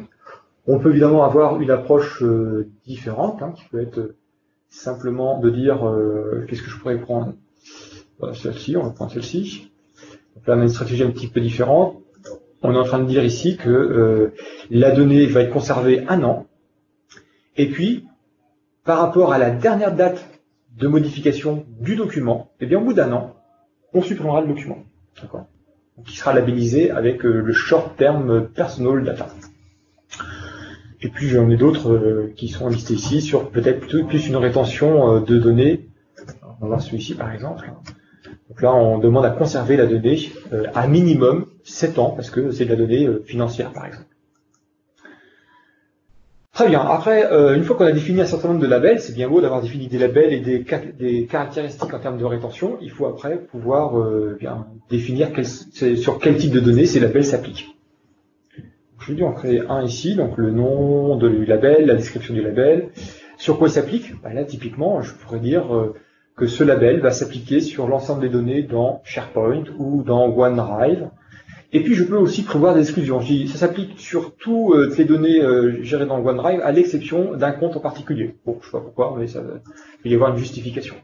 En termes de paramétrage, c'est là que je vais pouvoir définir quelles sont les caractéristiques qui fait que j'ai ce label-là, par exemple. Et par ailleurs aussi, on peut aussi l'appliquer que sur un site. On n'est pas obligé de l'appliquer sur l'ensemble, c'est ça ? C'est ça. Donc ici, au niveau des paramétrages, je vais pouvoir effectivement faire quelque chose de beaucoup plus fin. Là, j'ai pris... alors là, j'avais sur All Location. Et là, effectivement, je peux choisir la partie site ici. Donc, OK. Donc voilà. Alors, il y a des données qui sont déjà prédisponibles, on va dire. Mais après, vous pouvez évidemment configurer vos propres données, rajouter des groupes, mettre des conditions, dire c'est cette donnée-là et cette donnée-là, ou cette donnée-là ou cette donnée-là. Enfin voilà, il y a un certain nombre de libertés, on va dire, dans tous cet appareillage. Et puis les actions également qui sont à définir derrière. Je vais fermer. Donc là, voilà, detect content. Okay. Je ferme ici. Je vais passer sur le DLP, par exemple, au niveau des stratégies DLP. Dans les stratégies DLP, je peux vous montrer. Alors, c'est un tenant de démo, hein, donc évidemment, je n'ai pas forcément beaucoup de gens qui travaillent derrière, et donc c'est pour ça que les graphiques sont un peu flat hein, en termes d'activité, ou alors les utilisateurs sont très très sages. Donc là, sur ma stratégie de DLP, donc rappelons-le, pour éviter la fuite de données, je vais pouvoir définir également sur quel type de ressources ça va s'appliquer. Donc là, typiquement, je l'applique sur l'ensemble de mes données dans Exchange Online, dans SharePoint, ou alors la notion de site, exclusion de site, ou dans OneDrive, ou des exclusions par rapport à des OneDrive particuliers ou des comptes particuliers. En termes de stratégie, je vais pouvoir aussi définir ici des caractéristiques pour lesquelles le DLP va s'appliquer. Je ne sais pas si j'en ai dit une par exemple. Donc là, pour cette stratégie associée au numéro de carte de crédit, eh bien, je veux dire que si j'ai des informations relatives à une carte de crédit, je pourrais rajouter un label, par exemple. Hein, je vais rajouter le label. Donc, je ne sais pas si je les ai rajoutés. Voilà, on va prendre celui-là. Je prends vraiment au hasard. Hein, je rajoute un label. Donc, cette condition-là, donc carte de crédit plus label particulier. Et bien après, je positionne une stratégie qui dit que si cette information est partagée avec des personnes en dehors de mon organisation, là, with people outside my organization, qu'est-ce que je fais? Alors ça concerne tout le monde, hein, ici. Quelle est l'action? Ça concerne tout le monde. Et bien je vais par exemple pouvoir bloquer ou notifier une série de personnes. Donc là, c'est vous qui décidez après le paramétrage à mettre en place. Ok. Je peux définir également ici dans mon DLP que c'est juste à titre d'information. Je suis dans une phase d'éducation de l'utilisateur. C'est-à-dire qu'il pourrait très bien dire, l'utilisateur, bah non, moi j'ai quand même besoin d'envoyer cette information, même si le DLP m'a averti, parce que j'ai un besoin business. Donc on peut laisser la possibilité à un utilisateur de pouvoir contourner ou bypasser cette réglementation. Par contre ici, comme on le voit, il faudra justifier de cette décision. Et on peut après générer donc des alertes par rapport à tout ça. Ok. Yes, donc ça c'était pour montrer la partie DLP. Je vais juste vous montrer, il nous reste à peu près 15 minutes. Yes, ok. 5 minutes. Ah bon, 5 minutes? Oui, il est 50 minutes. Ah mince, d'accord. Oui, donc j'ai pas lancé mon système à temps. Alors je vous montre juste quand même une dernière information très rapidement, puis après on aura donc pas de data gouvernance, on va prendre Search Investigation. Parce que c'est quand même un élément intéressant. La partie Discovery, donc vous pouvez créer des scénarios, donc des cases, qu'on appelle case name, sur lesquels vous pourrez déléguer des gens. Donc les gens vont pouvoir agir sur ce case-là. C'est pas seulement l'administrateur. Et puis à l'intérieur du scénario en question, vous allez pouvoir définir des fonctions de recherche. Donc là j'ai 2 recherches, mais je pourrais en mettre plusieurs. Donc dans les fonctions de recherche, je veux dire quel type d'information je souhaite regarder et où. Là typiquement dans cette fonction de recherche, je souhaite regarder dans toutes les données d'Exchange, SharePoint et les public folders, mais je pourrais faire quelque chose de beaucoup plus fin si je le souhaite. Quel type d'information? Des keywords. Alors ça peut être autre chose, hein, mais j'ai mis des keywords, ça peut être des labels aussi. Donc tout ce qui est bank account, salary, addresses, phone number et autres. Et je lance après ma recherche. Alors pour gagner du temps, j'ai déjà fait la recherche, hein, bien entendu. Et j'obtiens un rapport derrière qui me donne des informations. Alors je m'authentifie.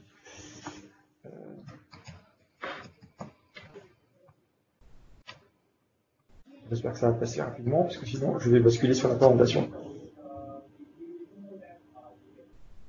Voilà.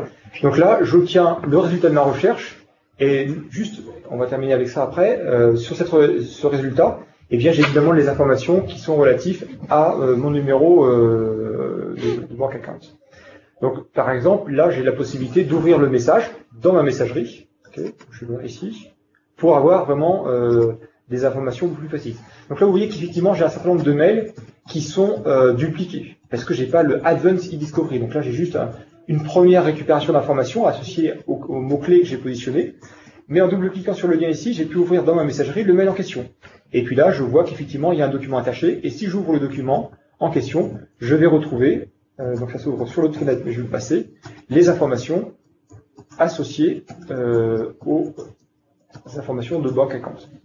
Donc à l'intérieur, on va avoir les informations associées à la carte de crédit et le bank account. Donc c'était le mot-clé a été détecté ici. Voilà, donc je rebascule tout de suite sur la présentation pour finaliser.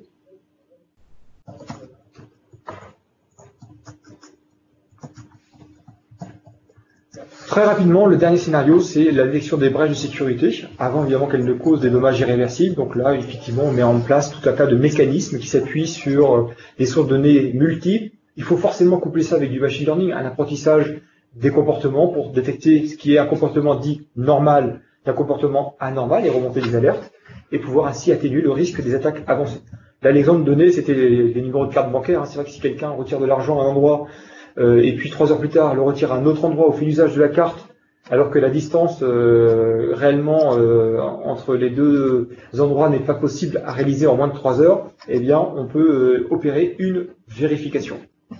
En termes d'analyse comportementale, on a différentes solutions qui sont possibles, je ne les ai pas toutes citées, mais vous avez effectivement, il y a Azure Active Directory, on l'a vu avec la surveillance de l'identité, on a vu aussi la partie Cloud App Security qui permet d'identifier et de bloquer même des comportements anormaux, et puis on a aussi le Azure Advanced Threat Protection, l'ancien nom c'était ATA, qui lui va permettre de détecter des comportements anormaux associés au compte, donc on-premises ou dans le cloud, et qui est actuellement en private preview. Puis aussi, on a évidemment toute la technologie associée à Office 365 dans Office 365 ATP. Pour terminer, je ne sais pas si combien de temps il me reste.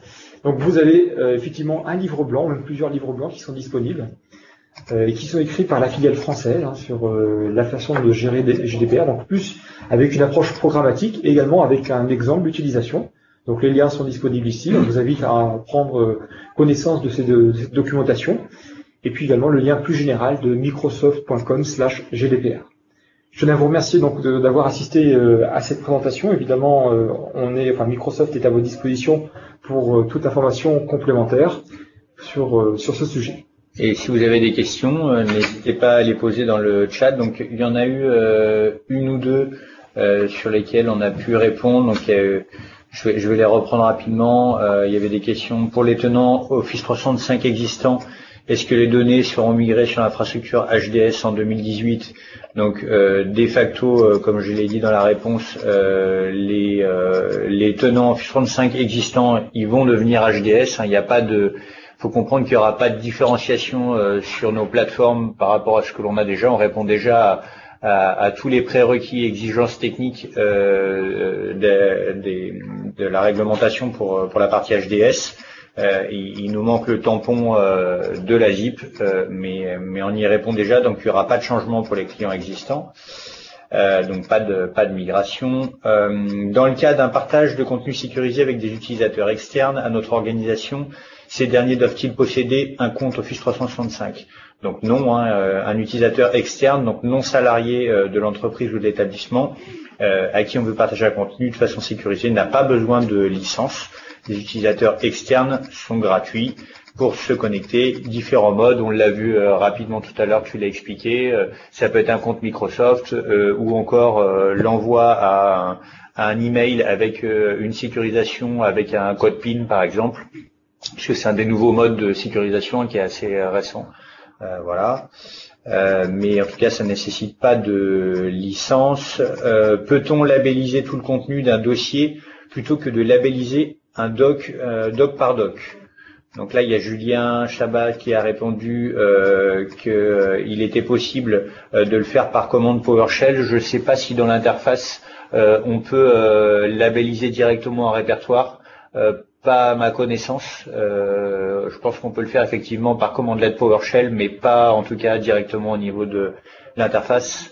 Ou tout du moins il faut faire une règle, comme on l'a vu dans l'interface dans les dernières démonstrations, où on doit pouvoir dire pour un site, je ne sais pas si on peut descendre jusqu'au répertoire. Il faudrait peut-être qu'on check ce point-là. Oui. Voilà. Peut-on tenir la présentation? Bien évidemment. La session a été enregistrée et la présentation complète vous sera partagée au travers du portail des adhérents CIH dans la section e-learning et formation, dans lequel on partage toutes les sessions, alors aussi bien les sessions officielles dispensées par nos ingénieurs support, que les webinaires un peu plus informels que l'on peut faire comme aujourd'hui. Donc vous allez voir qu'il y a une nouvelle fonctionnalité de vidéo dans le portail des adhérents qui vous permet d'avoir en streaming les vidéos en quelques secondes. Donc c'est une nouvelle fonctionnalité qui est disponible depuis 1 semaine et demie sur le portail des adhérents et que vous pouvez retrouver dans votre espace adhérent sur le portail en allant dans la section vidéo et formation, je crois, quelque chose comme ça, je ne me souviens plus du nom exact. Est-ce qu'il y a d'autres questions pour le moment? Vous pouvez les poser sur le chat avant que l'on clôture la session, puisqu'on est vraiment pile dans le timing, il est 11h59. Alors, Monsieur Poté qui dit « En cas d'hébergement d'un serveur de fichiers dans le IaaS Azure, doit-on attendre pour faire héberger dans les data centers HDS en France ?» Alors, faut bien dissocier que l'agrément HDS, il n'est pas lié à la localisation du data center français. L'agrément HDS, on va l'obtenir sur les data centers européens dans un premier temps, donc à Dublin et Amsterdam, et que la partie IaaS Azure ne va pas être concernée. Comme je l'ai précisé tout à l'heure, les premiers services sur lesquels on sera HDS, c'est tout ce qui tourne autour d'Office 365, pas Azure. Azure viendra dans un second temps.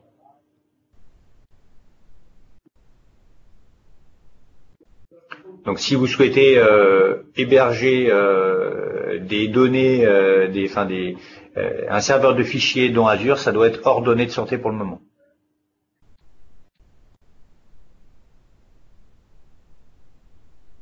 Merci Marc, voilà pour le lien à l'espace adhérent du portail. Est-ce qu'il y a d'autres questions?